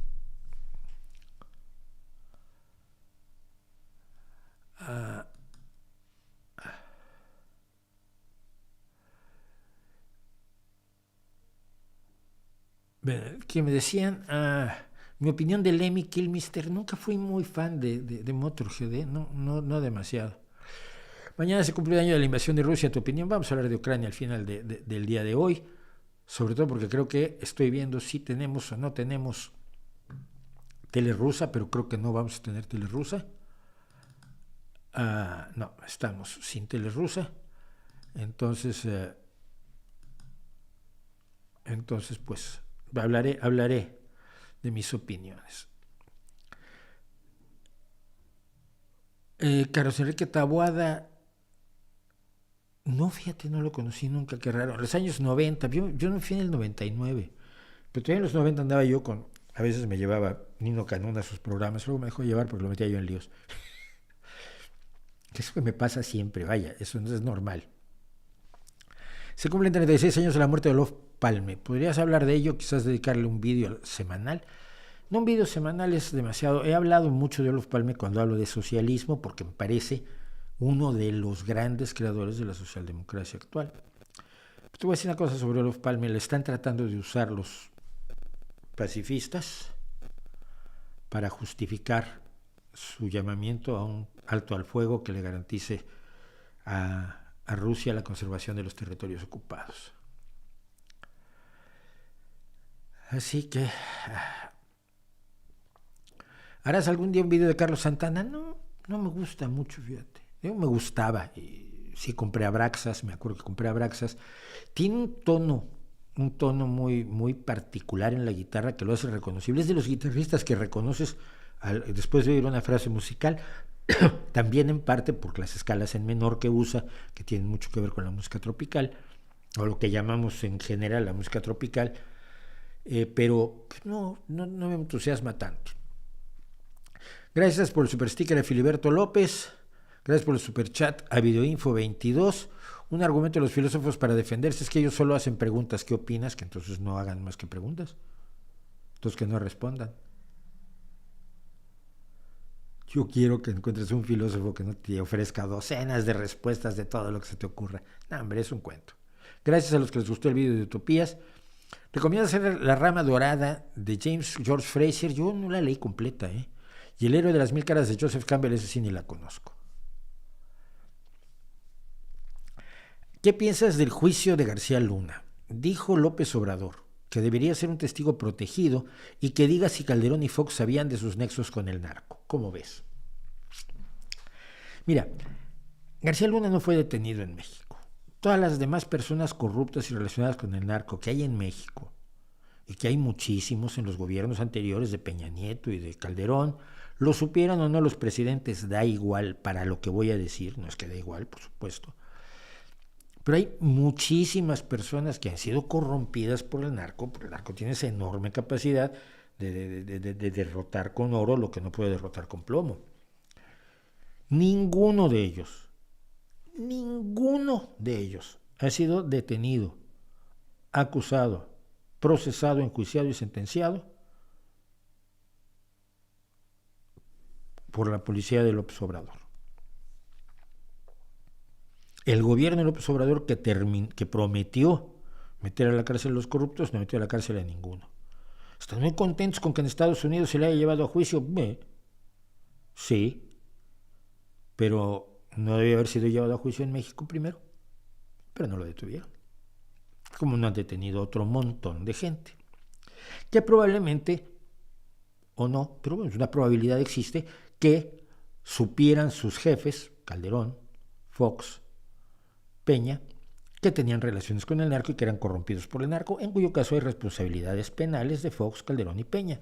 Pero no tienen suficientes responsabilidades penales Calderón, Fox y Peña, yo creo que sí. Y López Obrador nos garantizó, nos aseguró, nos prometió, nos afirmó y firmó en sus libros que estos corruptazos tenían un historial criminal fácilmente demostrable que los iba a llevar a la cárcel. Y yo todavía, cuando veo las fotos de Calderón y de Fox y de Peña en los periódicos, pues todavía los veo sin rejas. Porque López Obrador no ha querido actuar contra ellos. López Obrador no ha querido actuar contra ellos porque hay un pacto tácito y no tanto a veces entre los presidentes. Fox llegó a la presidencia que iba a destruir la corrupción anterior, y bueno, yo ya veía a Cedillo y a Salinas en la cárcel, cosa que me hubiera dado un gusto enorme, porque destruyeron al país de una manera notable. Notable. Pero Fox no actuó contra ni un solo priista. Ni uno pisó la cárcel. Bueno, ni siquiera fue acusado, ni siquiera lo multaron por estacionarse mal. Nada. Todo el priismo triunfante, previo, y sobre todo de Salinas y Cedillo, quedó con impunidad absoluta. Y Fox se reía. ¿Sí? Entonces, viene Calderón. Como Fox no hizo nada, parecía que las cosas no iban tan mal. Vino Calderón, armó una guerra absolutamente estúpida contra el narco, una guerra donde es como si yo, como me ven ustedes ahora, me presento ante Shaquille O'Neal y le doy 2 bofetones y le digo, te reto a una pelea. Shaquille O'Neal mide 2.20, pesa 200 y tantos kilogramos y además sigue teniendo una capacidad atlética absolutamente impresionante. Me suelta un manazo y me arranca la cabeza y luego se va de copas con sus amiguetes, ¿no? Se va por una cerveza. Fue lo que hizo Calderón al tratar de hacer la guerra contra el narco sin armas, con un ejército poco preparado, pero además poco motivado, mal pagado, mal armado, sin trabajo de inteligencia, sin tener gente infiltrada en los esquemas del narcotráfico y de la delincuencia en general. Y vamos, una de las guerras más estúpidas de la historia, criminal, mucho más criminal que cualquier corrupción, la guerra de Calderón. Entonces vino Peña a acabar con lo que había sido el horror del panismo y a meter a los panistas a la cárcel. Todavía no entra ninguno. Y luego vino López Obrador a lo mismo. García Luna no es un triunfo de López Obrador. No lo habría tocado si García Luna sigue en México. Como no ha tocado absolutamente a nadie. A sus amigos priistas y panistas los tiene en el gobierno. A los que llamaba corruptos y criminales horrorosos, a los que hay que meter a la cárcel, los tiene en la calle. Ese es el gobierno de López Obrador, no otro. Paco González, Superchat, muchas gracias. ¿Qué opinas de que existan otras plataformas de transporte como Uber o Cabify que compiten con los taxis? ¿Crees que deberían desaparecer o solamente ser regulados? Ser reguladas. Ser reguladas, y aquí en España se han regulado, finalmente se ha logrado que sean reconocidos como empleados. Y al ser reconocidos como empleados, las cosas cambian. Porque la idea era muy bonita. Vamos a ver. La idea era, tú tienes tu coche y en tus ratos libres prestas unos servicios y te ganas un dinerito extra. Pero tú eres independiente, eres autónomo, profesional independiente. Bueno, pues sí está bien, ¿no? Pero el problema es que mucha gente dijo, no, pues yo me voy a dedicar a esto de tiempo completo. Y el problema es que llegaron otros y dijeron, yo compro 300 coches y si quieres dedicarte a esto y no tienes coche, pues mira, vienes a trabajar conmigo de independiente, haces lo que yo te digo y yo te doy una parte del dinero que sacas, que se supone que la empresa había destinado para ti. Y esta esta aparición de los intermediarios pues fue lo que absolutamente destrozó aquí en España el esquema de Cabify y de Uber. Yo hablé con mucha gente de Cabify, sobre todo cuando estaba yo estaba yo más metido en el rollo con UGT en el sindicato, entonces hablaba yo mucho con los de Uber, porque me iban a recoger a UGT y pues hablábamos de sindicalismo, ¿no? Para llevarme al hotel, unos días que estuve en Madrid. Y al final se ha luchado para que sean reconocidos como empleados, porque la teoría es muy bonita, pero siempre se puede corromper. Y si no está regulado, corromperla es lo más fácil. De hecho, se corrompió fácilmente porque no había la regulación necesaria. Y la regulación actual pues, no es beneficiosa, o como era originalmente la idea, ni para Uber, ni para los intermediarios que se apoderaron del asunto. Me contaba un chofer de Uber. Dice, ya, pues que el tipo con el que yo trabajo tiene 250 coches trabajando en Madrid. Y esos 250 coches los trabajan 500 personas, ninguna de las cuales saca un sueldo decente que podría sacar si fuera su propio coche y hiciera los servicios para él mismo o ella misma. Pero no, como parten, al final resulta que estaban trabajando como verdaderos esclavos por salarios bajísimos, por salarios o cantidades, comisiones verdaderamente bajas, ¿no? Eso fue un problema grave. Tienen que ser regulados, pero por otro lado, los monopolios del taxi, como existía en España, como existe el de Madrid, por ejemplo, es aterrador. Es aterrador, porque además yo sigo hablando como extranjero aquí en España. Entonces yo llego al aeropuerto en Madrid, le digo a un taxista, vamos a tal lado. Me mira y dice, te voy a dar una vuelta por la M40, regreso por la M30, y bueno, le doy una vuelta, en 3 horas llegamos a su hotel y le cobro un dineral. Entonces ya me la sé yo, llego, subo a un taxi y digo, oye, vamos a tal lado, mira, nos podemos ir por aquí, y das la vuelta aquí, te vas por todo Gran Vía. Entonces te miran como diciendo, muy por bajito, hijo de puta, porque tú sabes por dónde tienes que ir para que no te den el Tour Madrid completo, que tampoco está lo debidamente regulado. Bueno,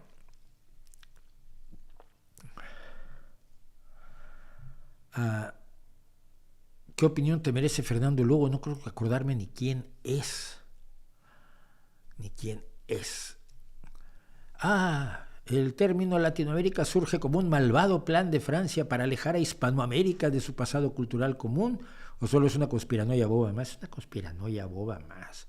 Se empezó a usar Latinoamérica porque permite ser más amplio, sobre todo incluyendo a la América francófona, que no tiene la culpa de nada, ¿no? Decirle Latinoamérica o decirle Hispanoamérica o decirle Iberoamérica es irrelevante. Sabemos de lo que estamos hablando. Incluso podemos decir que Latinoamérica incluye pues, a las islas, a Guadalupe, que todavía se habla holandés ahí, a lo que fueron las Antillas holandesas. Incluye a Belice, que se habla inglés, porque fue colonia inglesa hasta los años 80, 90, ¿no? Es una discusión irrelevante de nacionalismos bobos, de españoles que quieren reafirmar que ellos son los que están al frente de América Latina. No, hombre, no, ya hace 300 años no están, y mira, mejor ni estén. Es bobo, es perfectamente bobo, y es perfectamente imperial, y es perfectamente inútil. No creo que merezca darle demasiado tiempo.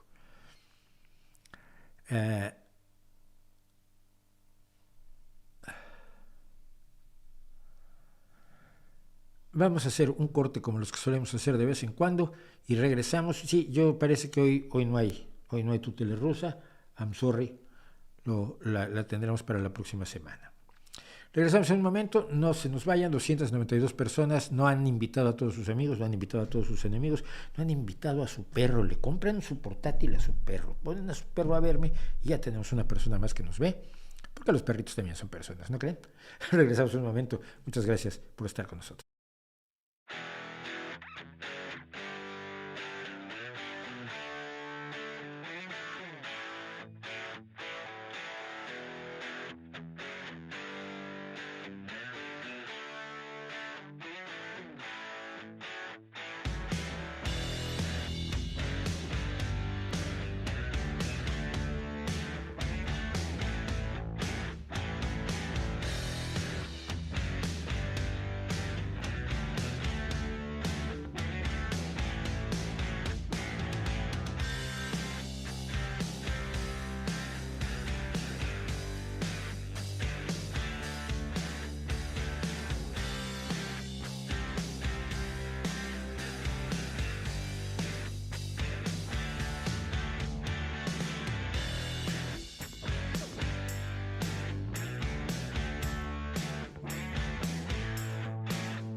Bueno, pues estamos de regreso rápidamente.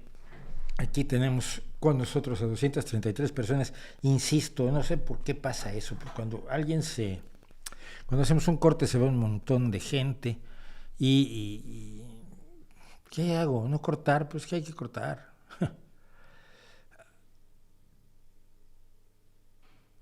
Y hay un montón de cosas que ahora me he saltado.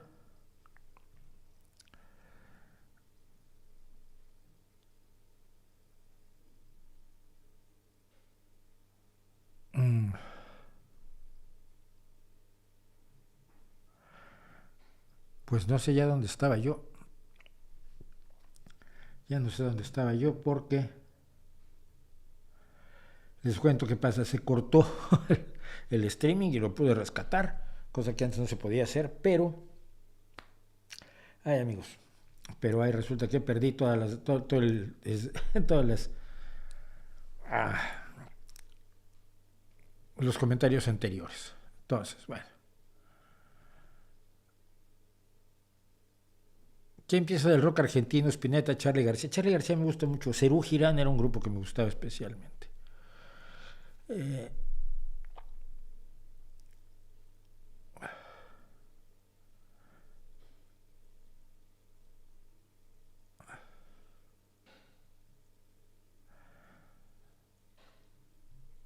bueno, dice... No, esto lo vamos a ver después.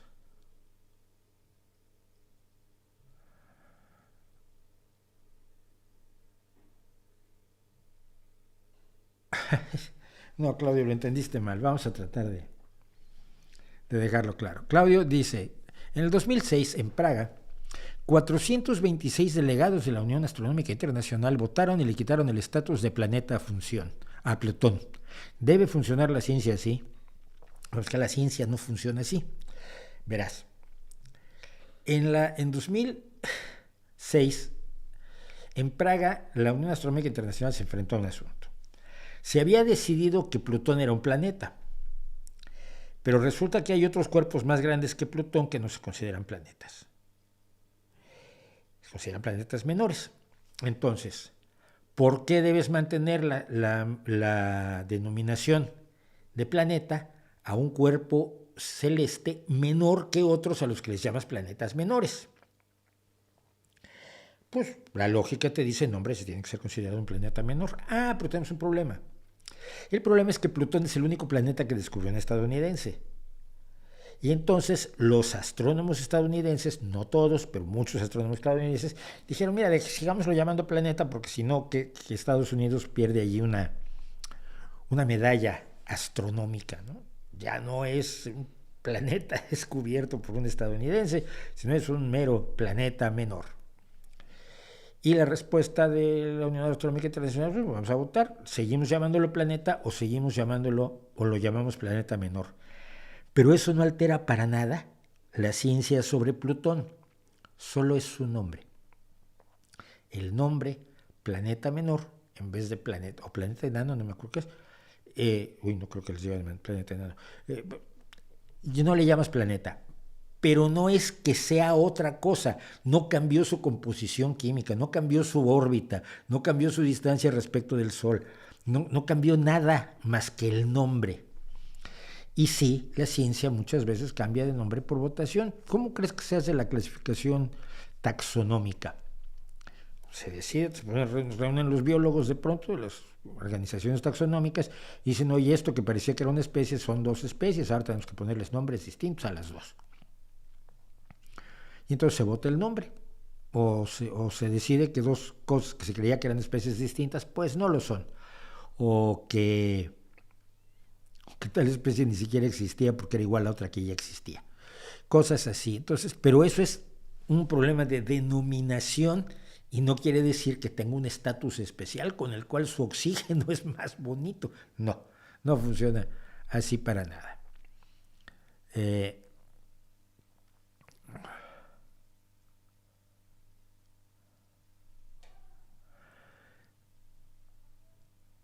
Interesante. Falso que la empresa es venezolana, ¿ves? Hazte loco, si es falso que la empresa sea venezolana. Mira, y te lo cuento aquí.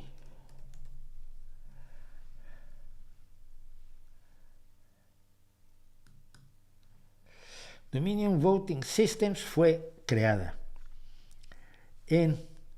por John Poulos y James Hoover en 2002 en Toronto, Ontario, Canadá. Hasta hoy, a ver, yo no sé en 2002, pero yo recuerdo que en 2002 Toronto seguía estando en Ontario y Toronto seguían estando en Canadá, no estaban en Venezuela. ¿Sí? Creo yo, que es una idea que igual estoy equivocado, porque ni John Poulos ni James Hoover, que yo sepa, eran venezolanos, chavistas, ¿no? Entonces, quizás no es que me haga tonto yo, sino que tú estás buscando dar lata, y esto te lo vamos a premiar rápidamente, porque además ya empecé a hacer comentarios en plan ametralladora, entonces pues se suspendemos. Ocultamos el usuario en este canal porque 700 conversaciones, no, 700 intervenciones, no.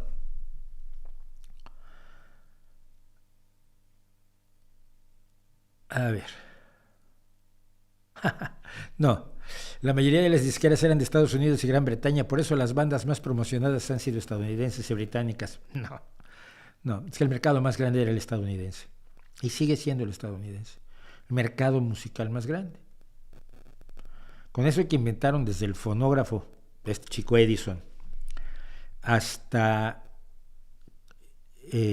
tener una música popular riquísima, nacida en gran medida de los antiguos esclavos en Estados Unidos, hizo que se generara un mercado mucho más grande que el resto del mundo. Nos guste o no, pero no hacen bandas. Vamos a promover bandas estadounidenses porque somos muy patriotas y nuestra empresa es estadounidense. No funciona así. No funciona así. Vamos a promover a quien nos haga ganar dinero. Así funciona. Las empresas, esta idea que tenemos del patriotismo de las empresas, a mí me alucina. Una empresa hace una cosa, Estados Unidos hizo, no, mira. La patria de las empresas es el banco donde tienen sus dineros. Esa es su patria, ese es el funcionamiento de las empresas. Los seres humanos pueden tener ideas, ideologías, etcétera, pero las empresas, sobre todo cuando son manejadas por accionistas, no tienen sentimientos patrióticos detectables, en serio.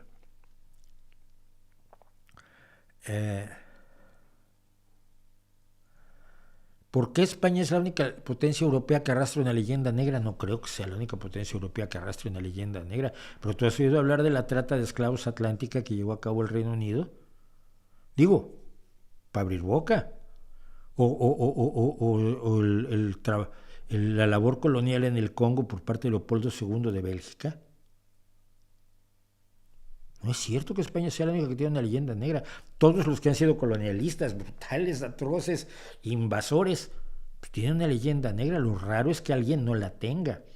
Lo raro es que alguien quiera que no la tengan los aztecas, por ejemplo, que la tienen, y los incas, que la tienen, y los mayas, que la tienen. Me acuerdo cuando lloraban unos, es que han descubierto que había sacrificios humanos entre los mayas. Surprise. Los imperios funcionan así. Chinos, asiáticos, africanos, europeos o americanos. Y todos tienen esa historia negra, que no es una leyenda, es una historia negra basada en que funcionaban como se funcionaba y punto, ¿no?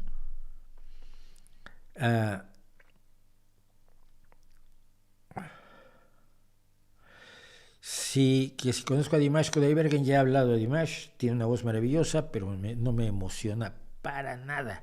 No me emociona para nada, es una cosa impresionante. Bueno, vamos a hablar de la hora a la que tú te despiertas. Porque pasa lo siguiente, les cuento. Yo me levanto muy tarde y me acuesto muy tarde. Desde pequeño era yo más bien de horarios vampíricos, pero porque yo me quedaba a ver en televisión La Hora de Boris Karloff, que es el actor que hizo Frankenstein, tenía en televisión una hora donde ponían cuentos de terror y era la hora de Boris Karloff y la presentaba el actor Boris Karloff. Entonces yo me quedaba en la noche a verlo y a ver la hora, a ver La Dimensión Desconocida, pero sobre todo la hora de Boris Karloff. Y claro, solo había una televisión en blanco y negro en mi casa, estamos hablando de la prehistoria, ¿ok? Y estaba en la habitación de mi mamá. Yo estaba viendo a las 12 de la noche, de pronto, a veces mi mamá me pegaba por estar viendo la televisión. Era la forma didáctica, era la pedagogía de la época, era eso, ¿no? Mientras más duro le zumbabas a tu hijo, pues más lo querías y mejor lo educabas. Entonces me zumbaba porque estaba yo a las 12 de la noche esperando la hora de Boris Karloff. Pero cuando, sobre todo en una época en la que trabajé en la producción de audiovisuales, que era lo que hacíamos cuando el video era carísimo, hacíamos audiovisuales con diapositivas, es la época en la que yo me hago fotógrafo y es una época en que soy productor de audiovisuales. Y en aquel entonces por HR siempre acabábamos trabajando hasta las 1500 de la noche. Y trabajábamos días enteros sin dormir y una vez me metí 30 y tantas horas sin dormir, sentía yo que caminaba como si bajara escaleras y sentía yo que me perseguían los enanos, yo oía campanas, escupía verde, todo lo que puede pasarle a alguien que está al borde del agotamiento. Trabajábamos muy duro, trabajábamos noches enteras allí y yo me acostumbré a acostarme tarde y levantarme tarde. Luego, después ya no volví a tener ya no volví a ser empleado después de Multivisión, alguna vez, pero muy aleatoriamente. Básicamente yo me dediqué a ser freelance, me dediqué a ser trabajador independiente. Y entonces descubrí que, por ejemplo, para escribir es más tranquila la noche. De día la gente te está dando lata y tienes hijos, te dedicas a tus hijos, tienes cosas que hacer, tienes que ir a ver a un cliente que le vas a escribir un guión o a programar audiovisuales, que esto lo hice muchísimo para varias empresas. Tienes las diapositivas, tienes la pista musical y yo usaba un ordenador, una computadora que programaba a los proyectores de diapositivas para que las diapositivas fueran en orden respecto de la pista musical. Es por eso porque yo tuve relación con las computadoras desde muy jovencito, porque fue una de las cosas que hice para la industria audiovisual.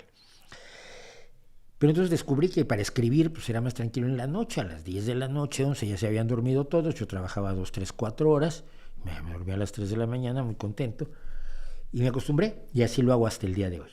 Yo me acuesto a las 3, 4 de la mañana, me levanto 11, 12 del día, 11 de la mañana, 12 del día, y es mi ritmo normal de vida desde hace muchísimos años.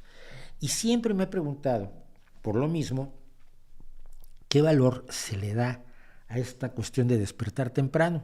Hay gente que considera que es como una virtud magnífica. A ver, en el pasado te levantabas cuando salía el sol para aprovechar el día, porque no tenías luz eléctrica y las velas eran carísimas. Esto hay que recordarlo. Las velas eran carísimas. Las velas eran cosa de ricos. Los pobres no tenían ni eso. Tenían el fuego del hogar y cuando se apagaba, porque ya cenamos, se apagaba todo. No hay luz hasta el día siguiente. Entonces, levantarse en el momento en que comienza el sol es una forma de aprovechar el día, sin duda alguna. Luego viene la onda de, pues, entonces te despiertas cada vez antes. Cuando yo estaba alguna vez en una granja, me acuerdo, pues se levantaban a las 4 de la mañana, pues faltan 2 horas para que amanezca. Ay, en esas 2 horas podemos hacer un montón de cosas. Claro, yo los veía decir, sí, por ejemplo, dormir, me parece la mejor cosa que podemos hacer de 4 a 6 de la mañana. Entonces, pero siempre me pregunté por qué mantenemos esa idea de levantarnos temprano. Los adolescentes tienen una tendencia natural a dormirse lo más tarde posible y es una bronca permanente. Quien tenga hijos adolescentes lo sabe, o quien sea adolescente, cualquiera de ustedes, lo sabe. Esto de vete a dormir, no quiero, no tengo sueño, estoy viendo una cosa, estoy viendo TikTok, estoy viendo una serie, estoy hablando con mis amigos, estoy en el Fortnite, estoy haciéndome tonto, estoy oyendo reggaetón y no me quiero dormir. Y luego, claro, a las 7 de la mañana que los despiertas, se levantan como un basilisco enfurecido. ¿Y por qué no puede empezar la escuela a las 10 de la mañana? Sería muy razonable. Despiertas al niño a las 9, 9 menos cuarto, desayuna, se va tranquilo a la escuela, llega a las 10 de la mañana y a las 10 de la mañana cualquiera está más fresco que a las 7, por favor. Pero yo nunca he sabido si esto era una cuestión de de costumbre, de una visión un tanto ascética de la vida, donde te levantas temprano porque así duermes poco y eso es grato a Dios, que la gente, hay muchas tonterías que hace así porque son gratas a Dios. Me preguntaba yo si era eso, si las cosas iban por allí o no. Y me acabo de encontrar este estudio de Nature, que es de lo más revelador que puedo imaginarme, porque nos dice que asistir a clases y dormir bien son importantes para el éxito académico de los alumnos. Sí, que ya lo sé yo. Luego se quedaba uno estudiando en la noche y en la mañana nos servía uno para hacer el examen. Aquí hicimos una prueba de si las clases temprano en la mañana están asociadas con una menor asistencia, menor sueño, o sea, estuvieron explorando novedad, pero que hay que investigar científicamente para tener los datos y no solo la percepción general, y peores logros académicos por parte de los alumnos, analizando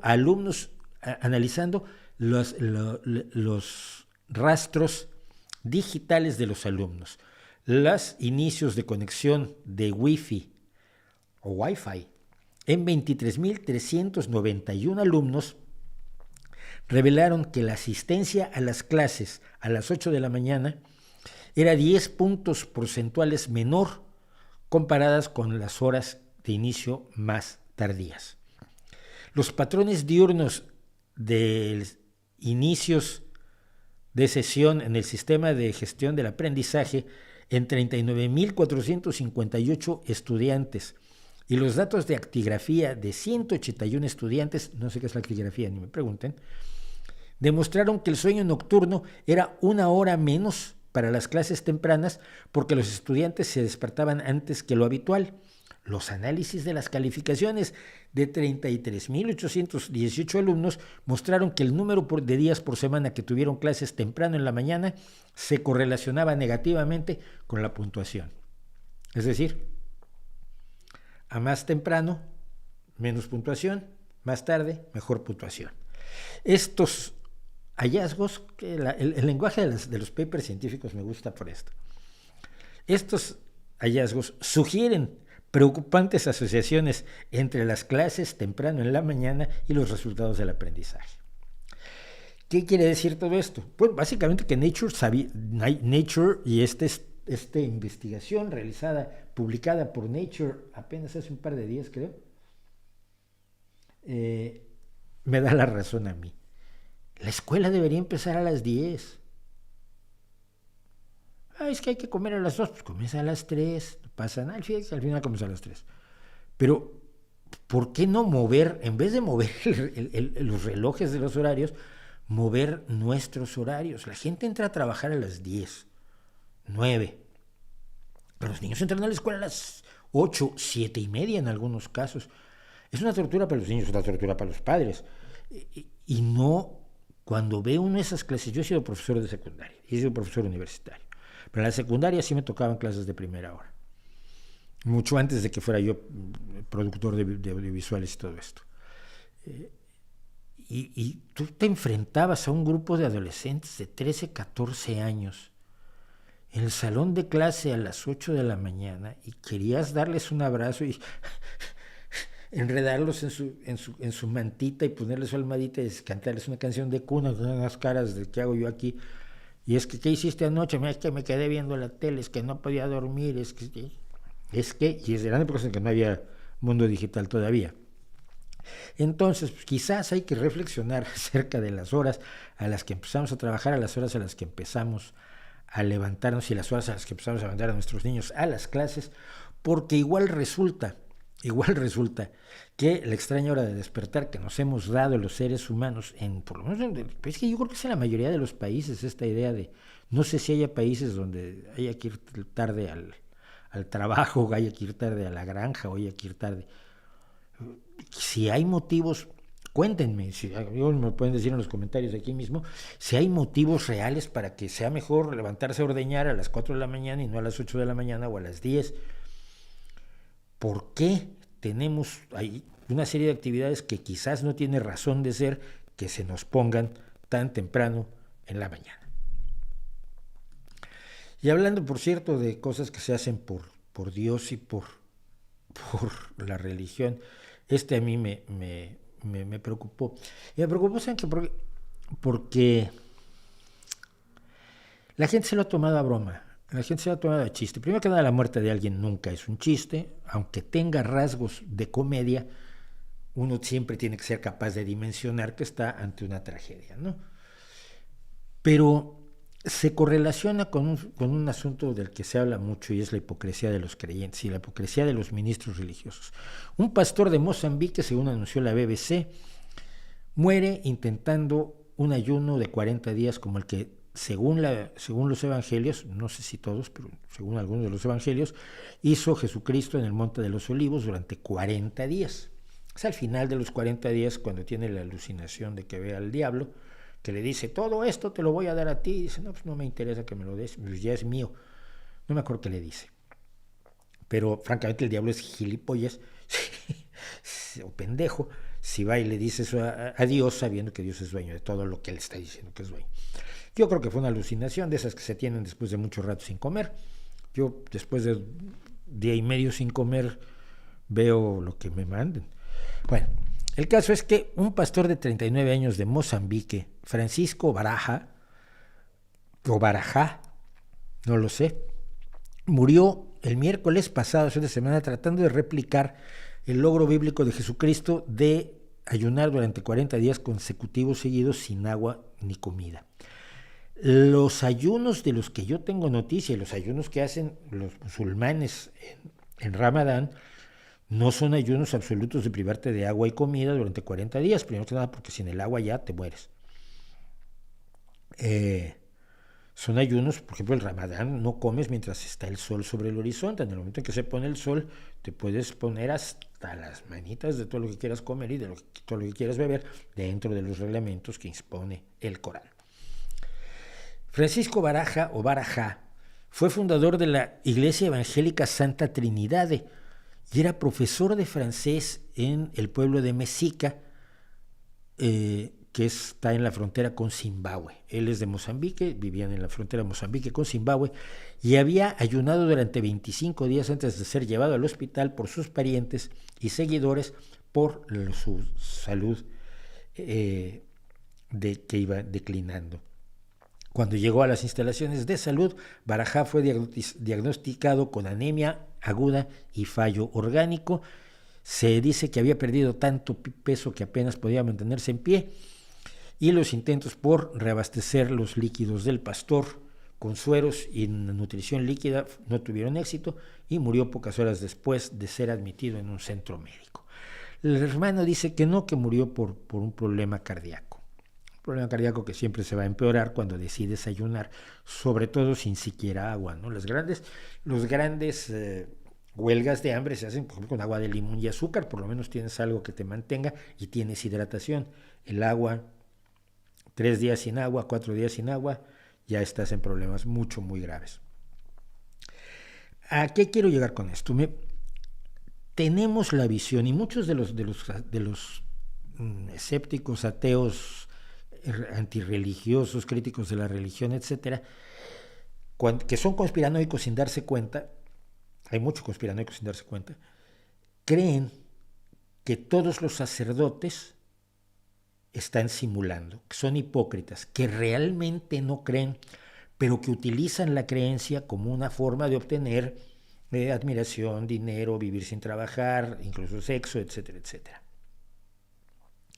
Esto puede ser cierto en un porcentaje que no alcanzo yo ni siquiera a imaginarme cómo sea, entre los ministros, sacerdotes, monjes, frailes de todas las religiones imaginables, budistas, jainistas, hinduistas, rabinos, imames musulmanes, sacerdotes católicos y pastores y popes de todas las diferentes modalidades, colores, versiones y sabores del cristianismo. Pero hay mucha gente que sinceramente cree, y con esa gente es con la que tenemos que tener una solidaridad enorme, diciéndole precisamente no es cierto, o plantéatelo mejor, piénsalo un poco, trata de dudar, porque tenemos casos como este. Yo recuerdo que también hice un pequeño video cuando aquel joven se fue a la iglesia esta, se fue a la isla esta que está totalmente aislada y quiso ir de misionero, que creía que iba a poder salvar a esas personas que están aisladas de la civilización. No me acuerdo ahora qué nombre tiene la isla, y bueno, pues se bajó de su barco y lo pusieron a flechazos y lo mataron. Y la gente se reía, pero no dimensionaba que esto es uno de los verdaderos peligros de la religión, el creer tan fervorosamente, con una convicción tan absoluta, con una intensidad y una honestidad tan a prueba de bombas, que te hagas daño y le hagas daño a la gente a tu alrededor. El que es hipócrita, el que es cínico, es un hipócrita y un cínico independientemente de la religión. Si no puede robar con sotana, robará con corbata político, pero robará. O violará, o atacará, o vivirá sin trabajar.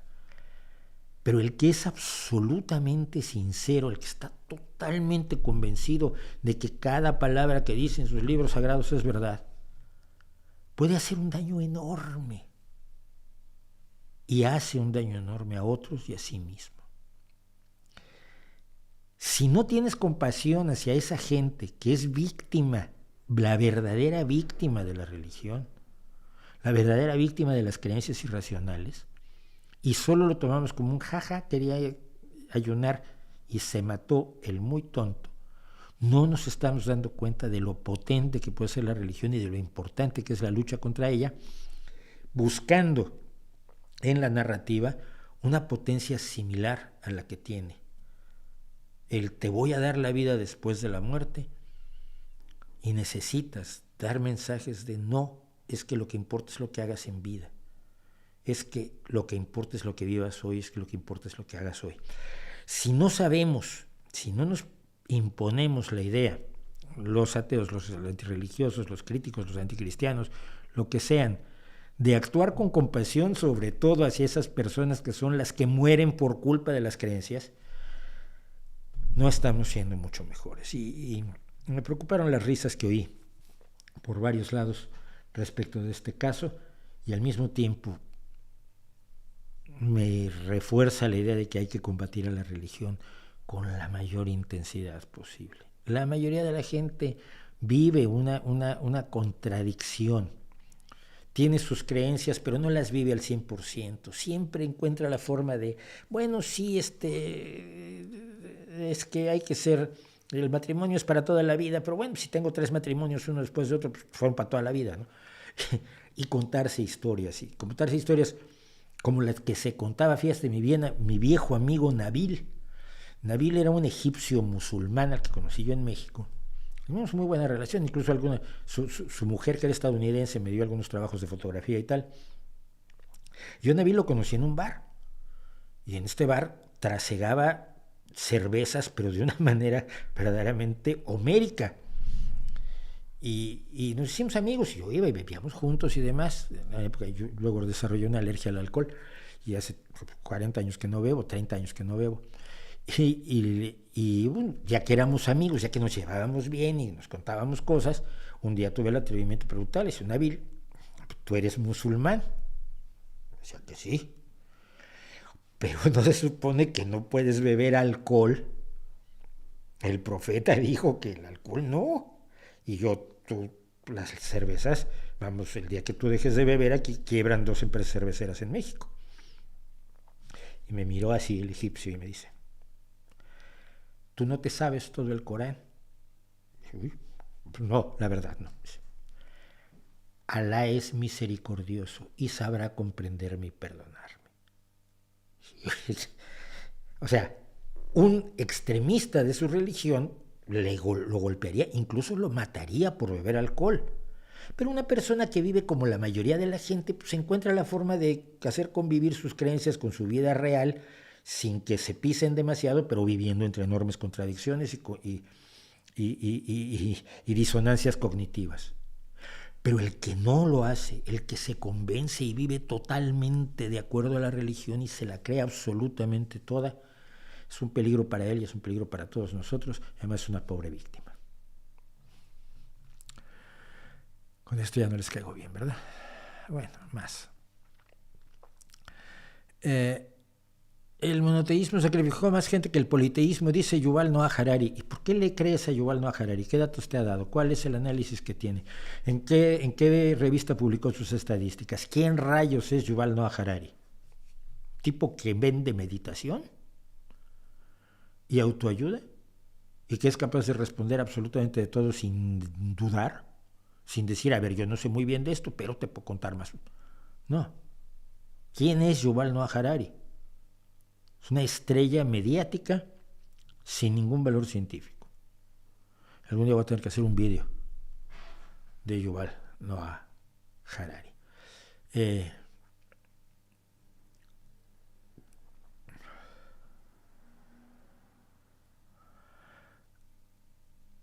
Está mal hecha la ley del sí o solo es sí o es una conspiración de jueces como afirma Podemos. No, está mal hecha.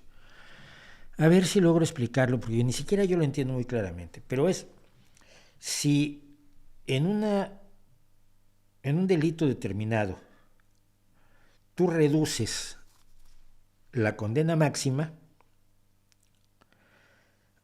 una persona que haya sido condenada por ese delito en el pasado puede pedir que se reduzca su pena en la misma proporción en que tú redujiste la pena máxima.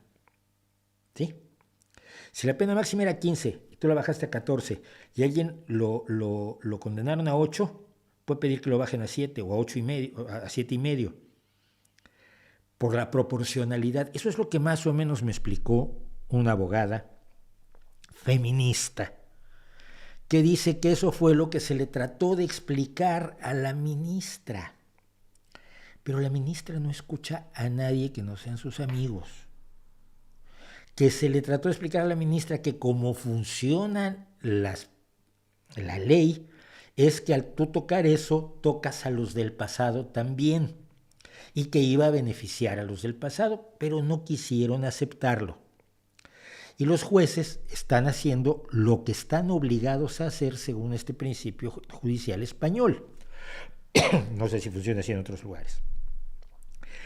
Que lo importante es el consentimiento, por supuesto, eso es absolutamente defendible y el Partido Socialista lo ha defendido y yo lo defiendo. Nadie puede obligar a otro o tener contacto sexual con otro sin el consentimiento del otro. Eso se lo enseño a mi hijo, se lo enseño a mis hijas, se los enseño a todos los que puedo. Es lo lógico. Nadie puede imponerle una actividad sexual a otro. Punto. Absoluto consentimiento. De acuerdo.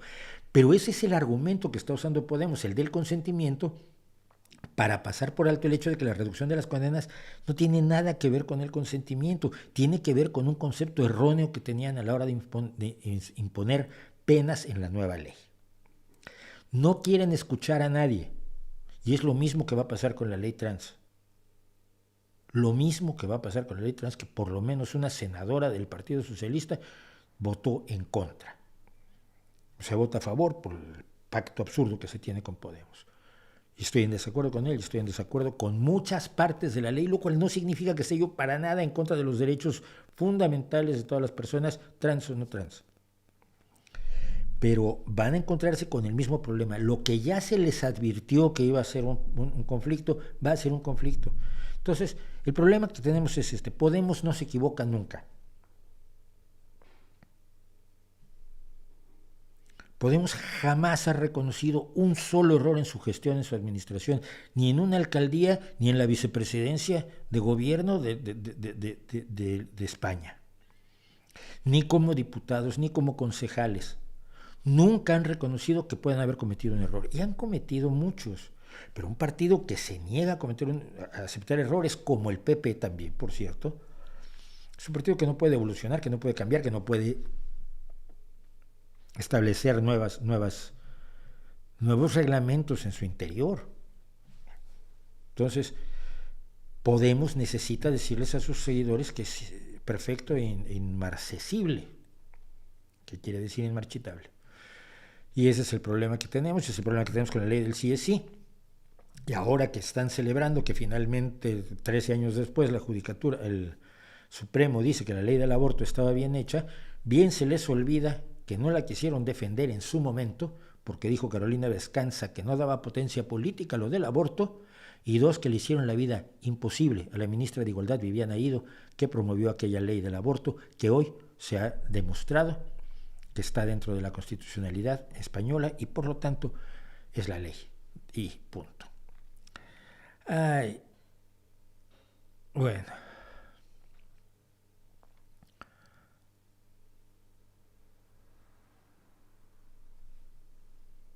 $293 estamos otra vez. Bueno, muchísimas gracias. Mauricio, buenas tardes. ¿Cómo se le da el dibujo? Muy bien. Yo cada vez que dibujo a una persona parece un árbol chueco. No, traté de dibujar, pero estoy muy limitadito, no se me da muy bien.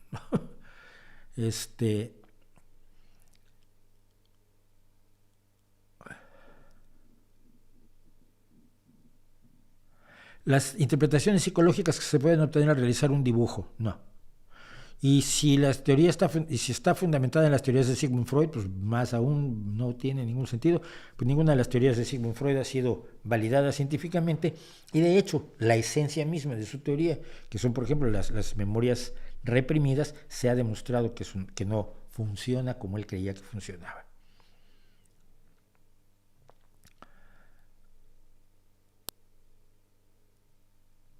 El anuncio de Putin. Bueno, a ver, vamos a hacer otra cosa que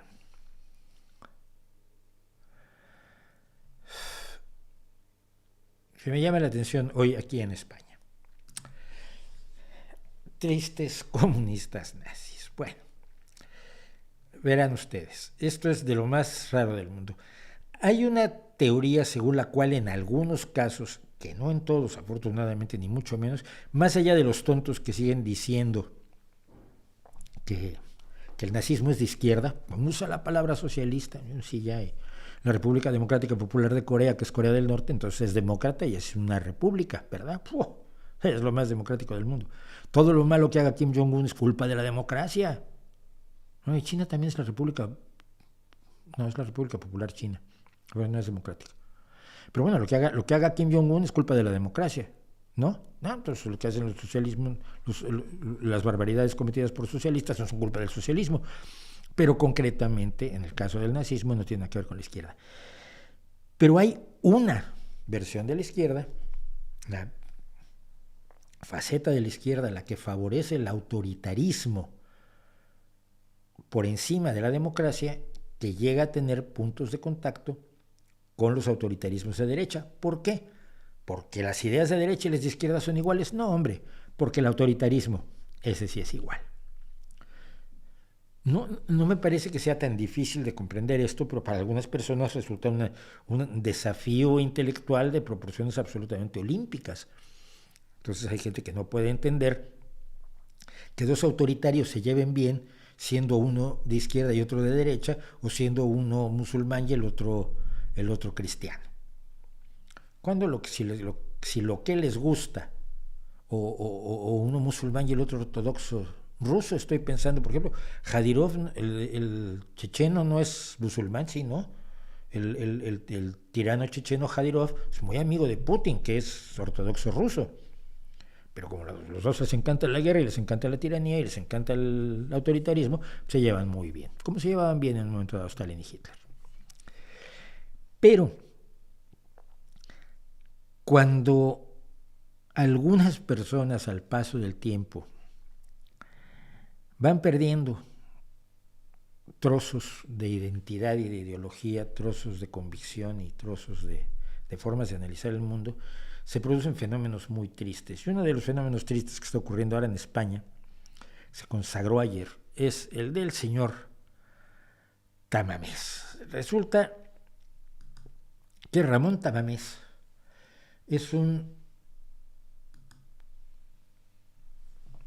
antiguo militante del Partido Comunista Español. Él fue activista estudiantil universitario en la década de los 50, cuando yo todavía ni nacía, y ingresó al Partido Comunista de España en 1956, lo cual era un rasgo bastante heroico si tomamos en cuenta que ser comunista en la España de Franco era ser perseguido y ser carne de cárcel y de palizas y de torturas y y de todo tipo de indignidades y de daños. Y por supuesto, trabajar y demás resultaba muy difícil cuando estabas identificado como alguien que militaba en el entonces ilegal Partido Comunista. Bueno, él llegó a ser miembro de la ejecutiva del Partido Comunista Español en 1976, cuando ya había muerto Franco, pero todavía estaba en proceso de construcción la nueva democracia española que sustituiría a la dictadura. Y fue elegido diputado por Madrid en 1977 y por lo tanto participa en el proceso de elaboración de la transición, en el proceso de la elaboración de la Constitución, no, porque son un grupo determinado de personas las que hacen la redacción del texto constitucional actual con las modificaciones que ha tenido, pero es uno de los diputados que trabajan en la transición española que pasa de la dictadura hasta 1978 a la democracia. Entonces, entre 1979 y 1981 fue concejal y primer teniente de alcalde del Ayuntamiento de Madrid, cuando fue su alcalde Enrique Tierno Galván, un comunista que todavía es recordado con enorme cariño en Madrid y que fue el que desencadenó, precisamente con los nuevos aires de libertad que traía la democracia ante la dictadura anterior, la famosa movida madrileña con su expresión cultural que tiene todavía cierta relevancia. Sin embargo, en 1981 abandonó el Partido Comunista Español. Ustedes me preguntarán, ¿por qué está contando esta historia? Los que lo saben, ya lo saben. Los que no, esperen un segundo. Abandonó el Partido Comunista en mayo del 81 para fundar la Federación Progresista, y con la Federación Progresista participó en la creación de Izquierda Unida, que pretendió ser un partido de partidos donde se reunificara la izquierda leninista, la izquierda revolucionaria, la izquierda marxista. Entonces, Izquierda Unida absorbió, entre otros, por supuesto, al Partido Comunista Español y a otras varias organizaciones. Fue diputado por Izquierda Unida y en 1987 su organización, la Federación Progresista, abandonó Izquierda Unida. En 1989, siendo aún diputado por Izquierda Unida, aunque ya no estaba en Izquierda Unida, que las actas de diputados son personales y no de partido, si tú te sales de tu partido sigues siendo diputado.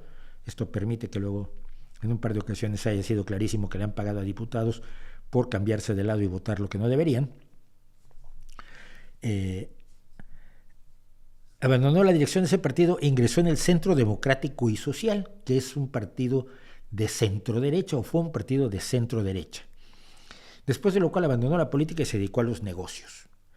Pero una característica que ha mantenido Ramón Tamames a lo largo de toda su vida, como muchos comunistas revolucionarios, es su odio a la socialdemocracia.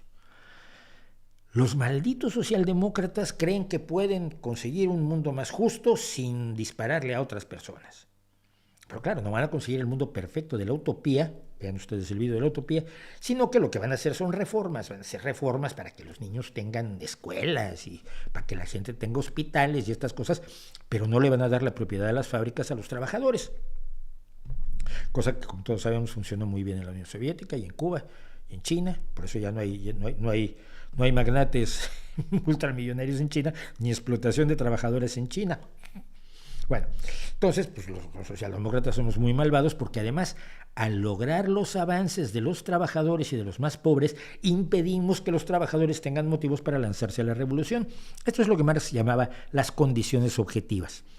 Si la vida de los trabajadores es enormemente difícil y no tienen esperanza de nada y no tienen nada que perder, es más lógico que hagan un levantamiento armado y hagan la revolución comunista. Si su vida va mejorando cada vez más y sus hijos tienen escuela, y luego tienen alimentación, y luego tienen vivienda digna, y luego tienen sanidad pública, y luego pueden comprarse un cochecito, ya se aburguesaron y ya no quieren hacer la revolución. Y como los socialdemócratas queremos que pase más o menos eso, o nos odian. Somos los enemigos de la revolución, para todo efecto práctico. Y entonces, como parte de su odio a la socialdemocracia, Ramón Tamames, como viejo comunista, ha aceptado ser el candidato de Vox, el partido de la ultraderecha nazi española, para una moción de censura que Vox pretende proponer en el Congreso de los Diputados, para que se le haga una cuestión de confianza al presidente Pedro Sánchez, el presidente del Partido Socialista Obrero Español, Pedro Sánchez, que está gobernando en coalición con Podemos, y se le retire de la presidencia de gobierno y en su lugar entraría Ramón Tamames. Ramón Tamames dice que no está de acuerdo con el ideario de Vox. Si no estás de acuerdo con el ideario de Vox, ¿por qué entrarías a formar parte de un truco de una treta de ese partido que no tiene ninguna esperanza de prosperar? De hecho, el PP ha dicho que es algo para darle oxígeno a Pedro Sánchez, cosa que tampoco es cierto, pero Vox, el PP tiene el problema de que no puede ni votar a favor ni en contra de la moción de censura. Votar contra la moción de censura sería votar a favor del Partido Socialista, al que odian tanto como Tamames, y si votaran a favor, se estarían uniendo a Vox en una aventura que no tiene ningún sentido. Yo he apostado porque el PP se va a abstener en masa, con la moción de censura que va a presentar Vox, que tiene una fracción parlamentaria diminuta. Pero ¿qué tienes que tener en la cabeza para haber vivido la dictadura franquista? En carne propia, no te la contaron como los chavales de hoy que te hablan de la República Española como si lo hubieran vivido y de la dictadura como si hubieran estado en la cárcel, ¿no?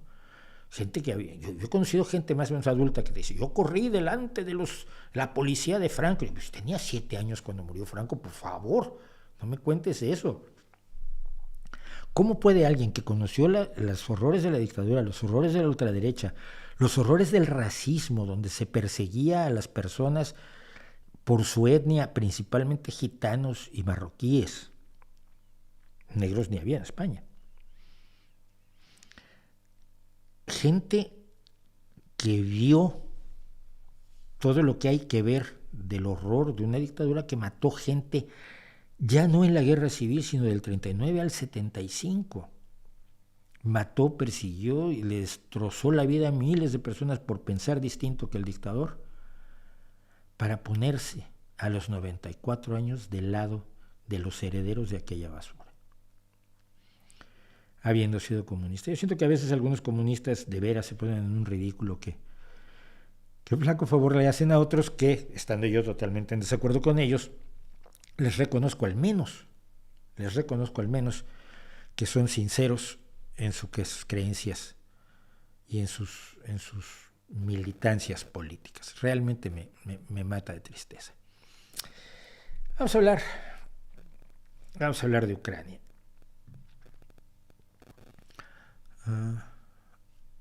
No puede ser que haya tele rusa.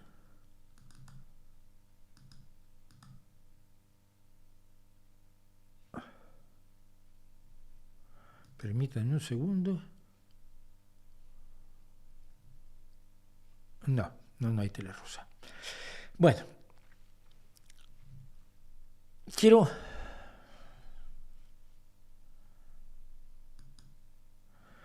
hacer un pequeño especial de Ucrania, precisamente de cara al hecho de que mañana se cumple un año de la invasión de Putin contra los ucranianos. ¿Qué te han contado? Te voy a decir lo que te han contado. Te han contado que Vladimir Putin estaba en su trabajo voluntario que hace todas las semanas bañando perritos en una protectora de animales cuando le informaron que la OTAN estaba poniendo misiles nucleares todo a lo largo de la frontera, la pacífica frontera, entre Ucrania y Rusia. Vladimir Vladimirovich Putin se preocupó muchísimo y, después de acabar de secar a un perrito e irse a atender sus labores de jardinería, que también hace voluntariamente en una residencia de ancianos, le mandó un mensaje a la OTAN y le dijo, no hagan eso. La OTAN no hizo caso y siguió poniendo misiles en una fila, todos apuntando a la protectora de perritos y a la jardinería y al jardín de la residencia de ancianos. Vladimir Vladimirovich Putin dejó caer una gorda lágrima y dijo, no nos queda de otra que tratar de detener a todos esos misiles nucleares que nos han puesto en la frontera y a los nazis que han apoyado a la OTAN en esto. Y entonces, con todo el dolor de su corazón, envió a sus tropas a tratar de detener a los nazis y quitar los misiles balísticos que se habían apuntado en su contra. Esta es la historia que te han contado. Luego ya empezaron a pasar cosas como que no encontraron ni misiles ni nazis. Pero entonces empezaron a torturar a mujeres y niños a ver dónde estaban los nazis, por ejemplo. Y a los que no querían contestar, pues los mataron, por miles. Y sabemos cómo los mataron en Bucha y en Mariupol. Sabemos cómo los torturaron para que confesaran dónde estaban los nazis. Y no estaban los nazis, no estaba la OTAN. Luego la televisión rusa que hemos visto aquí decía que había muchísimos mercenarios de la OTAN peleando del lado ucraniano, hasta negros. Había un estadounidense chiflado que yo conozco, que yo conocía de la televisión estadounidense, que ha estado de voluntario. Hay muchos voluntarios en el ejército ucraniano, como había brigadas internacionales en la República Española, no es nada extraño. Pero no hay mercenarios de la OTAN, pagados por la OTAN. La OTAN está allí, ¿no? No está. Es que unos señores les están dando armas y esos señores son de la OTAN. No, esos señores están en la OTAN, pero no es la OTAN la que está dando las armas. Se están dando otros que creen que está mal que los invadas. Está mal que destruyas las cosas. ¿Y qué dicen algunos? Bueno, no, es que Putin pensó que los misiles estaban en los hospitales y en los edificios residenciales y en los jardines donde juegan los niños, en los parques de juegos, en las escuelas, en los teatros. Muy peligrosos los teatros. Una vez unos chechenos se metieron en un teatro y hicieron una cosa horrorosa. Es una matanza feísima. Es cierto esto, por cierto. Entonces, bueno, bombardeó los teatros, pero no por joderle la vida a los civiles ucranianos, sino buscando los misiles de la OTAN. A mí me parece verdaderamente alucinante que un año después haya gente que se siga creyendo la propaganda rusa. Que sabemos que es propaganda. Anteayer o ayer, Putin declaró que lo que estaba haciendo Rusia en Ucrania era luchar por sus tierras históricas. Efectivamente, gran parte de Ucrania fue de Rusia en un pasado lejano, pero también grandes partes de otros países europeos fueron parte de otros países europeos a lo largo de la historia y nadie puede reclamar que sean sus tierras históricas. Hitler lo intentó precisamente con los Sudetes y con Austria, porque en 1948 todos firmaron un papelito, incluso la Unión Soviética, que se llama la Carta de las Naciones Unidas, donde se establece que esto de cambiar las fronteras a cañonazos ya no se vale. Que tenemos una historia donde nos hemos matado mucho por robarle la tierra al vecino y que vamos a tratar de no hacerlo más, ¿vale? Y entonces, para no hacerlo más, vamos a tratar de resolver pacíficamente los conflictos y no vamos a aprobar la anexión de tierras por la vía de los cañonazos. Esto lo firmó la Unión Soviética. Años después, en 1959, la Unión Soviética le entregó Crimea a la República Soviética Socialista de Ucrania. Esa República Socialista Soviética de Ucrania en 1991 se declaró independiente cuando la Unión Soviética estalló como una sandía a la que le pegas con una escopeta. Y se establecieron que las fronteras de la anterior República Soviética Socialista de Ucrania eran las fronteras de la Ucrania independiente que reconocía la Federación Rusa y allí firmó Boris Yeltsin. Y durante años, como lo hemos visto aquí, Vladimir Vladimirovich Putin dijo que las fronteras de Ucrania eran absolutamente intocables. Hasta 2014, cuando después de que los ucranianos echaron a un señor que quería reintegrarlos a Rusia, a Víktor Yanukovych, y ese señor tuvo la mala idea de matar a 100 personas en 3 días, 100 manifestantes pacíficos en 3 días. A partir de ese momento, Putin tomó Crimea militarmente, hizo un referéndum de estos referéndums que yo podría hacer uno, voto yo y ya gané. Hizo un referéndum para declarar que Crimea era rusa y empezó a pagar y a promover a un grupo de luchadores por la independencia en las regiones de Donetsk y Lugansk que forman el Donbass ucraniano. Y esta guerra se mantuvo durante 9 años hasta que finalmente Putin invadió sin ningún pretexto, sin ningún motivo, sin más razón que quererse apropiar, anexar el país a Ucrania mañana hace un año. Lo que hemos visto son historias aterradoras, crímenes de guerra espectaculares, falsedades sin fin. Y sobre todo, tristemente, hemos visto a gente que quiere creer en esas cosas por su odio a los Estados Unidos, por su odio al sistema de Occidente, que está lleno de errores y eso lo podemos discutir, pero eso no justifica que se apoye crímenes de guerra, que se apoye a un dictador que es absolutamente antidemocrático y que lleva 20 años al frente de Rusia, que persigue a las mujeres, que persigue a los homosexuales, que tiene a la gente en una pobreza tan terrible que, como contábamos la semana pasada, centros médicos y obstétricos no tienen un baño y tienen que poner una letrina con un hoyo en el suelo. Muy siglo XIX.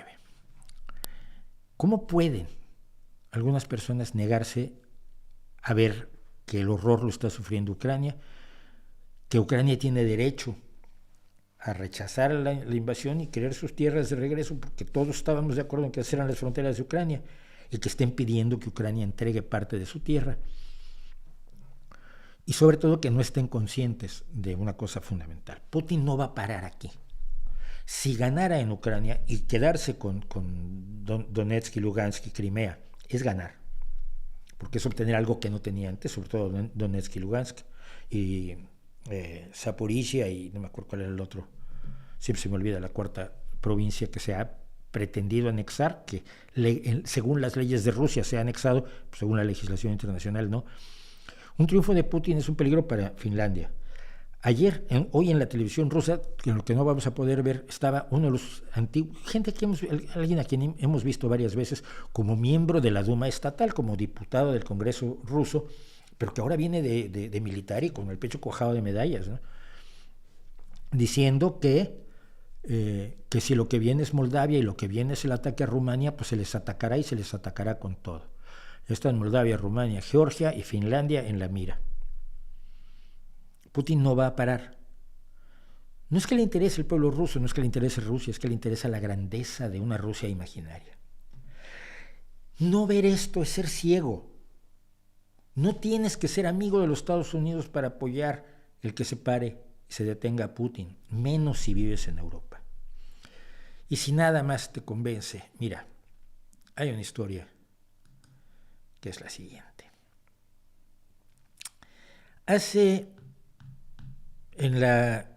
Durante la Segunda Guerra Mundial, Hitler tomaba a los niños polacos después del ataque. La Segunda Guerra Mundial empieza con la invasión a Polonia por el sur de parte de Alemania y por el norte por parte de la Unión Soviética. Se lo habían repartido Stalin y Hitler, Polonia. Los niños que eran rubios, polacos, se sospechaba que eran étnicamente alemanes. Y como la etnia es tan importante para los racistas y los nazis, a esos niños que eran rubios o de ojos azules o de piel muy clara, que no parecían eslavos, los eslavos tienen la piel aceitunada, el cabello oscuro, se los llevaban, se los quitaban a sus familias y se los entregaban a familias alemanas para germanizarlos. Es decir, para que olvidaran su lengua, para que olvidaran su cultura, para que olvidaran dónde habían nacido, para que olvidaran a sus padres y se hicieran buenos niños alemanes. Esto está considerado un crimen de guerra en la actualidad. Es decir, llevarte a niños y obligarlos a abandonar su herencia cultural, su etnicidad, su familia, es un crimen de guerra. Al menos 6.000 niños ucranianos han sido llevados por Rusia a instalaciones, al menos a 43 instalaciones que hay a lo largo de toda Rusia, desde el Mar Negro hasta Siberia, para ser reeducados. Es el mayor sistema de campos para niños que se ha establecido a lo largo de la historia humana, aunque se habla de cientos de miles de niños que no se sabe dónde están, pero los que se han identificado son 6.000 niños. Niños de 4 meses a 17 años que ya no tienen contacto con sus padres. Y lo más infernal es que esto está a cargo de María Lavova-Valova, que es una mujer que está sancionada por Estados Unidos y es la comisionada de derechos infantiles de Rusia y es la que se está encargando de secuestrar a los niños y repartirlos por toda Rusia. Se han creado ciudades hermanas rusas ucranianas, con las ciudades ucranianas de las zonas ocupadas, por supuesto, donde los niños se mandan a Rusia para su reeducación e incluso para su entrenamiento militar. Esto, decía, es un crimen contra la humanidad, viola concretamente el Estatuto de Roma de 1980 y la Convención contra el Genocidio. Bajo la ley internacional es ilegal, aun fuera temporalmente, transferir a niños a otro lugar para borrar su identidad nacional, y el primer juicio de Nuremberg se hizo precisamente sobre los niños. Esto no lo sabe usted porque piensa más en los campos de exterminio. Y lo peor del asunto es que Rusia ni siquiera lo está ocultando. Esto no es un descubrimiento enorme de unos periodistas que se han jugado la vida. No, es que esto se está haciendo abiertamente. No lo ha ocultado Rusia y de hecho se ha enorgullecido de que en 2 lugares se ha permitido la adopción de niños ucranianos, pues se han cambiado las leyes rusas para adoptar a niños ucranianos, legalizar su adopción y además ofrecerle $200 al mes de bonos de la seguridad social, de bonificación de la seguridad social, 1.600 rublos, si mal no recuerdo, para promover la adopción.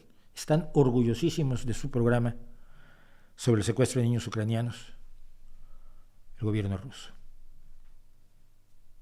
Preguntas. ¿Cómo puedes pedir que esos niños queden en manos de Rusia, que esas tierras queden en manos de Rusia, que Ucrania se rinda y que se deje libre a Putin, en vez de llevarlo a un tribunal internacional por crímenes de guerra, a Putin y a toda su gente y al jefe de los mercenarios, que es Prigozhin, dejarlos libres para que sigan tratando de recrear un imperio al estilo del siglo XVII, que no tiene nada que hacer en el siglo XXI, donde estamos más preocupados en desactivar otros imperios y deberíamos estar también ocupados en impedir que éste se consolide. Digo yo, he apoyado en lo que he podido a Ucrania, lo voy a seguir haciendo. Si les parece mal, me parece muy bien que les parezca mal. Slava Ukraini.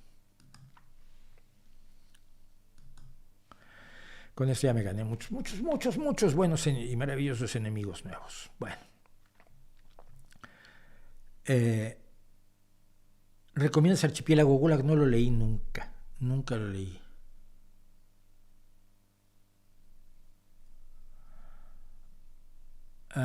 Es un planeta enano.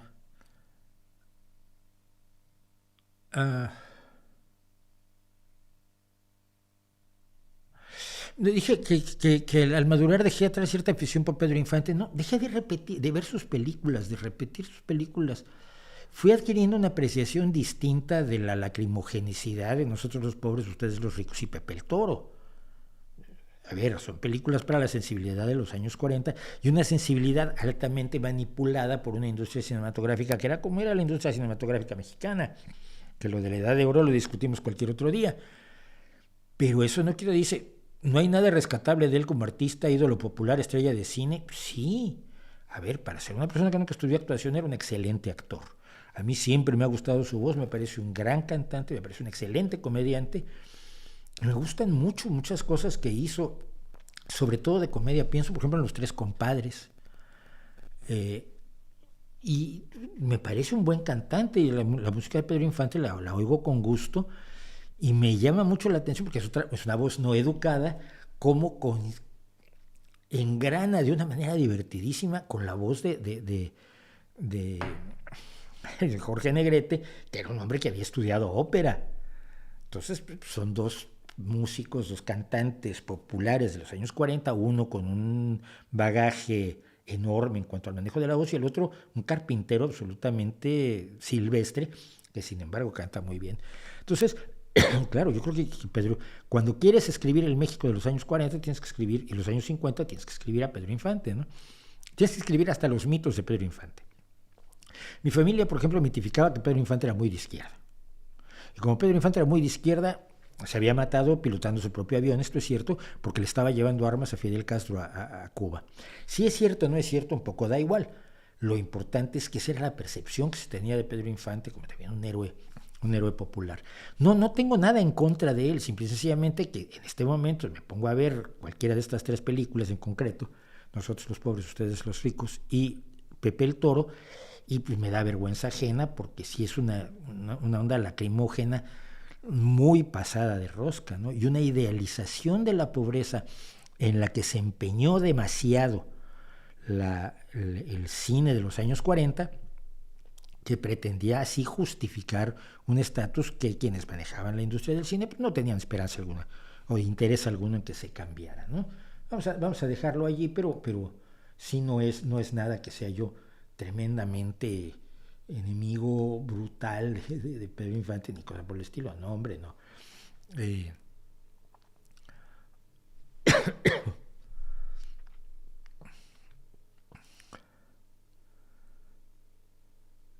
Es que otra vez dice, si las disqueras más potentes hubieran estado en Brasil, las bandas más populares serían brasileñas. Sí, pero para que una disquera sea potente es que tiene que vender muchos discos. O sea que la disquera más potente tiene que estar en el mercado más potente.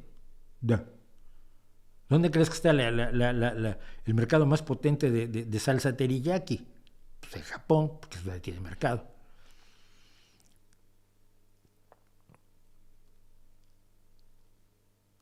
Ah,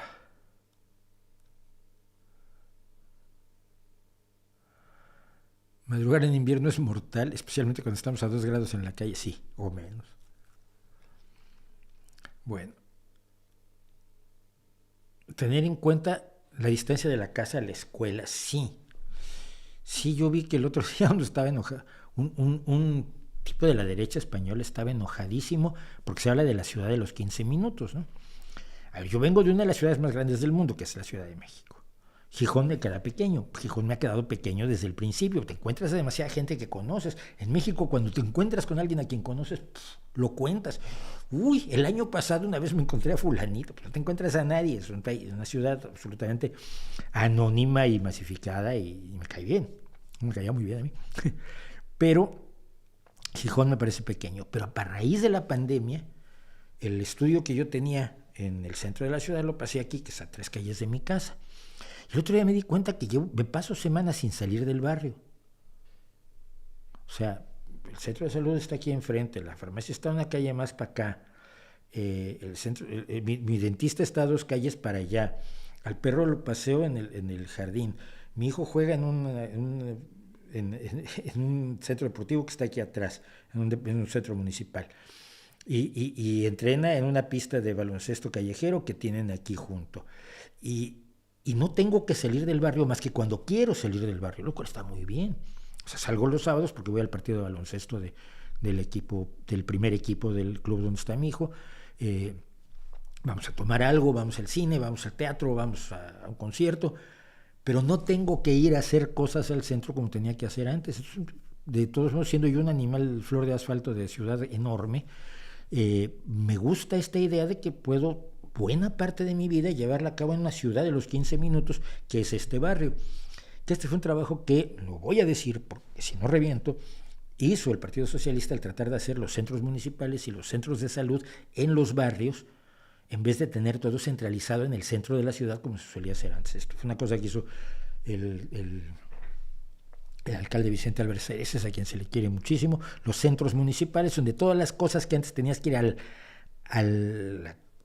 edificio municipal, al palacio municipal, hacer ciertos trámites, o a una oficina centralizada para hacer trámites, pues ahora todos tus trámites los haces en el centro municipal de tu barrio, que me queda a mí a 4 calles de mi casa, y además tiene piscina, que nunca está por demás.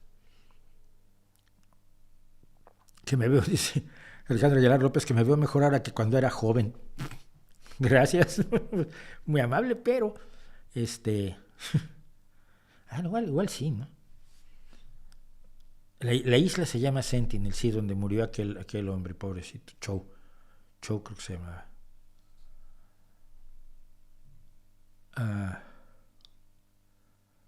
Daniela dice que el superchat se perdió entre el corte y otra persona también preguntó sobre Taboada.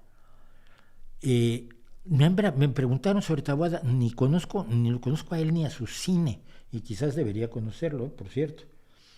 No lo niego.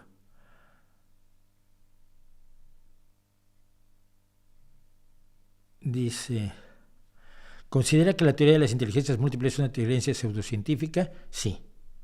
Sí, porque no tiene ninguna base, porque no se hizo con base en estudios científicos, es una especulación de carácter filosófica, que es un señor que creo que ni es psicólogo, y que empezó a vender, ¿no es cierto? Te estoy confundiendo con la programación neurolingüística, ¿no? Pero no tiene ninguna base científica, y te voy a decir por qué. Porque no tenemos una definición viable de inteligencia. Si inteligencia es la capacidad de resolver problemas, es una.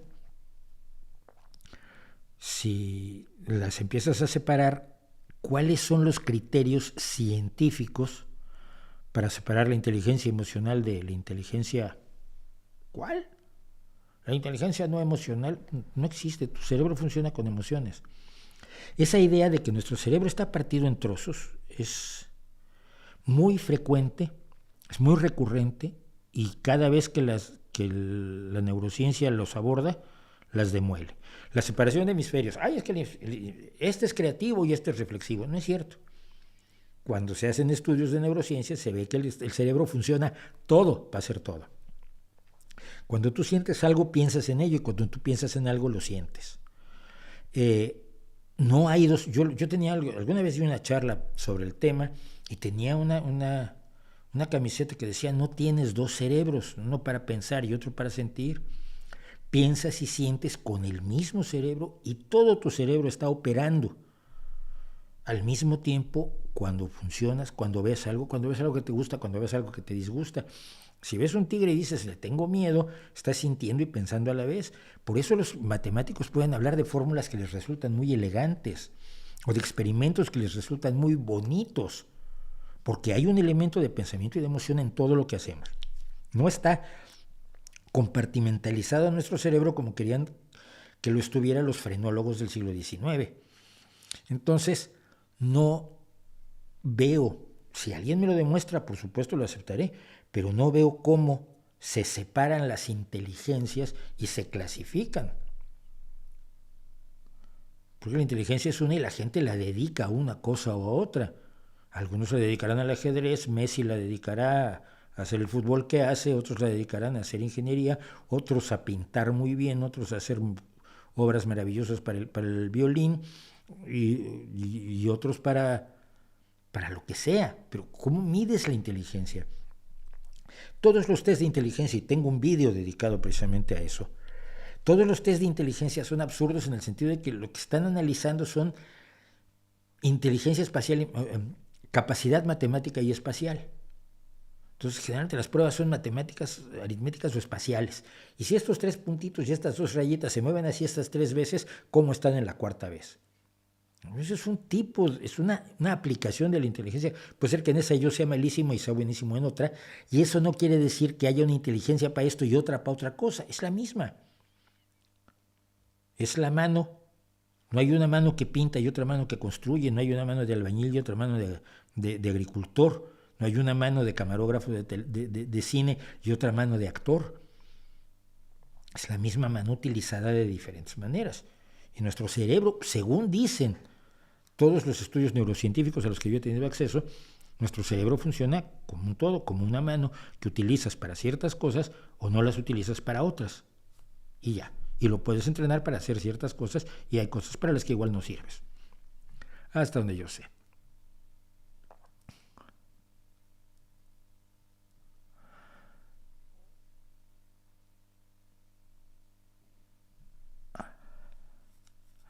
No tengo idea.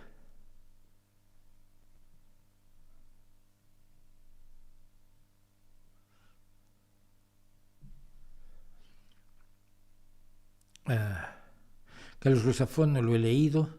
Un montón de escritores de los que no he leído.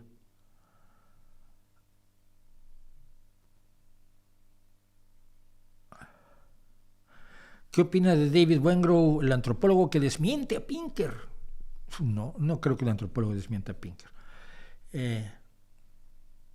No lo sé, no lo he visto, pero no sé qué diga. Porque lo que hace Pinker, sobre todo en libros como Racionalidad, es usar datos de la ciencia. Pues no puedes refutar los datos de la ciencia. Y Yuval Noah Harari se inventa una cantidad de cosas que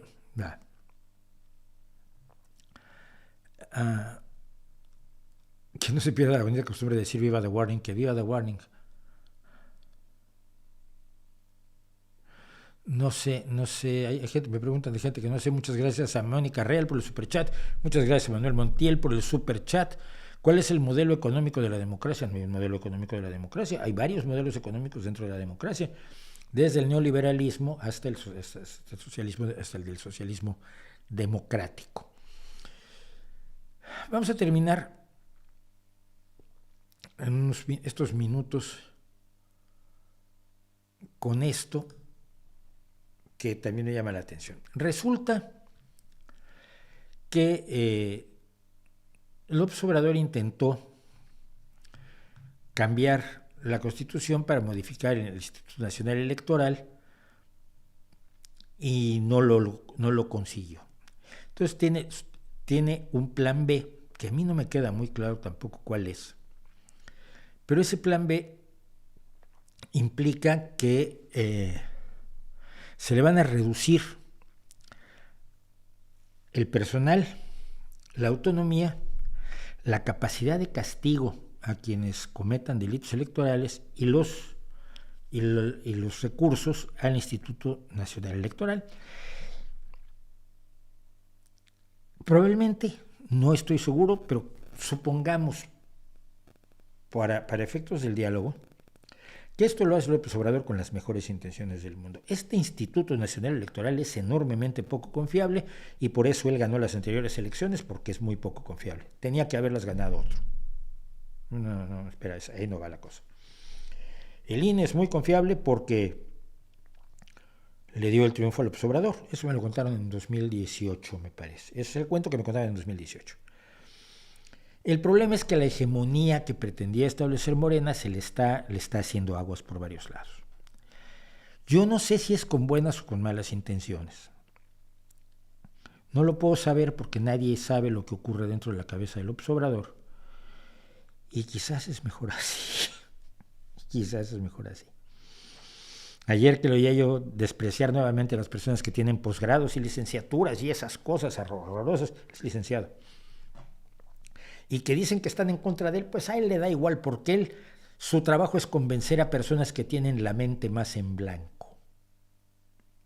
Sí, Dios mío, lo ha dicho, de verdad lo ha dicho, que él no está capacitado para dialogar con personas que tengan cierta preparación y que su labor es convencer a quienes no han tenido la educación que el Estado les debería haber proporcionado y que nunca lo ha hecho y que hoy sigue sin hacerlo. Me dejó que de veras no sabemos lo que hay en la cabeza de ese señor y es mejor no saberlo. Pero la visión internacional para salirnos del espacio del embate y la rebatinga nacional, que en México realmente es aterradora porque es todo un pleito callejero de borrachos que hablan dos idiomas distintos.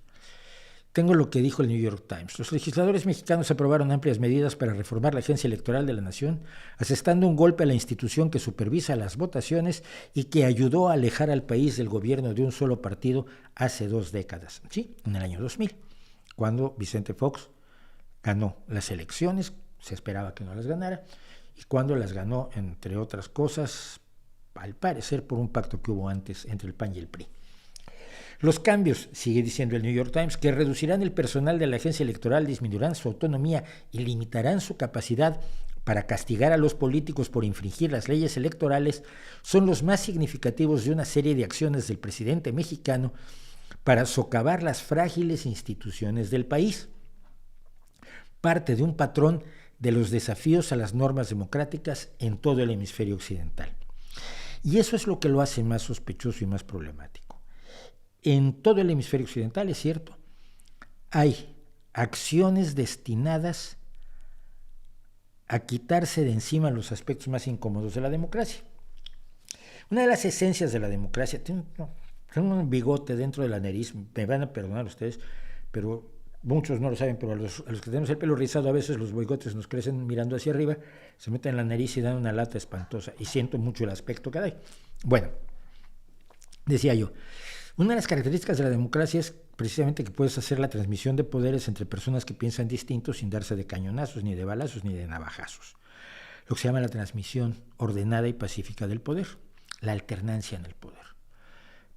Priista puede entregar el poder a un panista, el panista le puede entregar el poder a otro priista, el priista se lo puede entregar a un morenista o a un perredista y no va a pasar absolutamente nada porque la democracia tiene que estar sobre todo apoyada en instituciones sólidas que soporten los cambios de proyectos, programas de gobierno, pero dentro de una institucionalidad que está acordada por todos los que supuestamente están en la lisa política, en la competencia por el poder.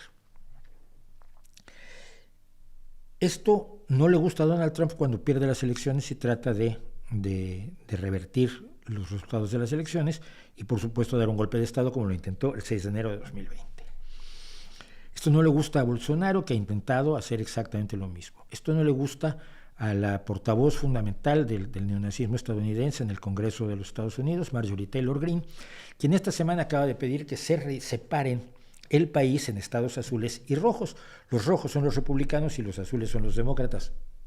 Así es allá. Los colores tienen significados culturales, no los tienen reales. Y ha dicho que, por ejemplo, si un demócrata se va a un estado republicano, pues que no pueda votar durante 5 años, por ejemplo. Lo que es una secesión de los Estados Unidos en 2 países. La democracia es muy incómoda. Pierdes. Y es de una incertidumbre enorme. Nosotros estamos ahora metidos en la campaña municipal aquí en Gijón. Yo soy parte de la campaña. Muy pequeña, pero soy parte. Como mi miembro del partido, soy parte. Y no sabemos si vamos a ganar.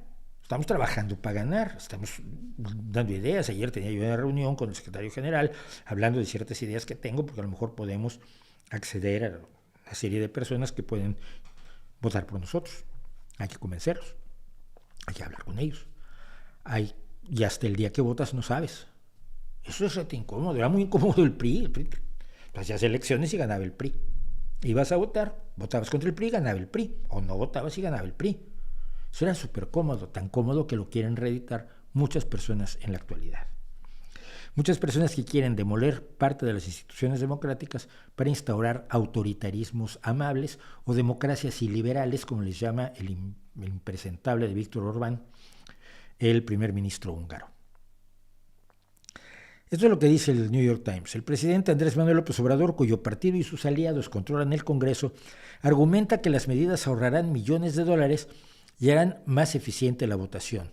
Las nuevas reglas también buscan facilitar que los mexicanos que vivan en el extranjero emitan su voto en línea, cosa que a mí me parece muy bien. Aunque como están las cosas, es difícil votar. En las anteriores elecciones, lo digo abiertamente, no voté por nadie. Me rehusé terminantemente, no iba yo a votar por López Obrador, porque había yo visto ya la putrefacción que había sufrido su proceso, aunque en el pasado lo había yo apoyado, pero en las elecciones anteriores pasé a no votar por nadie y así veo que viene lo próximo, desafortunadamente. Pero, sigue diciendo el New York Times, los críticos, incluidos algunos que han trabajado con el presidente, dicen que la reforma es un intento de debilitar un pilar clave de la democracia en México. El líder del partido del presidente en el Senado la ha calificado de anticonstitucional. Ahora se avecina otra prueba, se espera que la Suprema Corte, que se ha convertido cada vez más en el blanco de la ira del presidente, escuche un desafío a las medidas en los próximos meses. Escuche en el sentido legal, es decir, que se entere en audiencia y tome una decisión. Si los cambios se mantienen, los funcionarios electorales dicen que será difícil llevar a cabo elecciones libres y justas, incluso en una contienda presidencial crucial el próximo año. Yo vengo diciendo hace mucho tiempo que López Obrador está haciendo un golpe de Estado lento. La militarización del país es parte del golpe de Estado lento. El perdón o la impunidad a delincuentes brutales, confesos y demostrados, como corruptos como Delfina, como los propios hermanos del presidente, es todo parte de una acumulación de poder que lleva a que no pueda haber un juego libre electoral el año próximo. La oposición de derecha no está haciendo nada por lograr un juego libre democrático, ni mucho menos. Y decía José Woldenberg hoy, en un artículo que me llegó, que la izquierda democrática mexicana no está muerta. Yo le respondí en Twitter, mira, no estará muerta, no está desaparecida. Dije, desaparecida sí está. No estará muerta porque los demócratas de izquierda existimos. Y yo estoy en contacto con muchos. Pero está inactiva, está desaparecida, con uno de los principales críticos del López Obrador desde una izquierda democrática con el que yo hablé, le dije, ¿cómo ves hacer algo? Y dice, no se puede hacer nada. No, yo que no soy nadie, vaya, pero es una persona que es un líder importante, con una relevancia social y demás, que me diga no se puede hacer nada, estamos fritos, hombre, me resultó bastante poco alentador. La izquierda mexicana democrática está inactiva, desactivada, desaparecida. vive en lugares como esquinas desconocidas de la red, de las que no se va a hablar en ningún lado. A mí no me va a mencionar López Dóriga, Ruiz Gili, Broso. Olvídalo. Y mira, Broso estaría en la izquierda más o menos democrática. Pero la amenaza es grave. Y yo creo que hay un elemento aquí fundamental con el que quiero terminar el día de hoy. Mira, en México nunca se nos ha enseñado el valor real de la democracia. ¿Por qué, siendo un sistema tan terrible, tan defectuoso, tan problemático, tan imperfecto, es preferible a cualquier otro? ¿Por qué los simulacros de democracia del PRI durante el siglo XX impidieron que México tuviera una serie de avances que tenía que haber tenido? ¿Y cómo lo acontecido en los últimos 23 años ha impedido que México tenga logros que debía haber tenido, pero ahora están influyendo otros elementos que tienen sumida buena parte de México en la condición de Estado absolutamente fallido, debido, entre otras cosas, debido principalmente al narcotráfico y a la delincuencia desatada, que tampoco persigue Andrés Manuel López Obrador. Espero estar equivocado. Seguiré esperando estar equivocado hasta ver las elecciones del año que viene. Pero hasta este momento siento, sinceramente, que estamos en un golpe de Estado lento y que le está saliendo muy bien a Andrés Manuel López Obrador y sus cómplices. Cómplices que algunos fueron amigos míos, que deberían estar avergonzados de dónde están y de estirar la mano para cobrar un cheque. Y con eso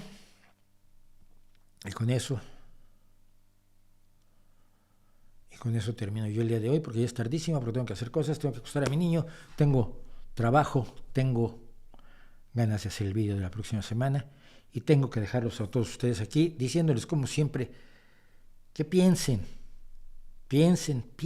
bien, piénsenlo con calma, duden y tengan límites a la duda en aquello que será lo que los puede convencer de que su duda está resuelta. Dudar sin resolución tampoco lleva a ningún lado, lleva al nihilismo, lleva al nada funciona, al nada sirve, y tampoco creo que sea un lugar donde queramos estar. Así que, muchas gracias, nos vemos la próxima semana, nos vemos en el vídeo del miércoles, nos vemos en el streaming del jueves, a ver si podemos empezar esta semana el podcast, ya informaré de ello aquí mismo en el canal, y mientras tanto, ahí les dejo mi reputación para que la hagan pedazos.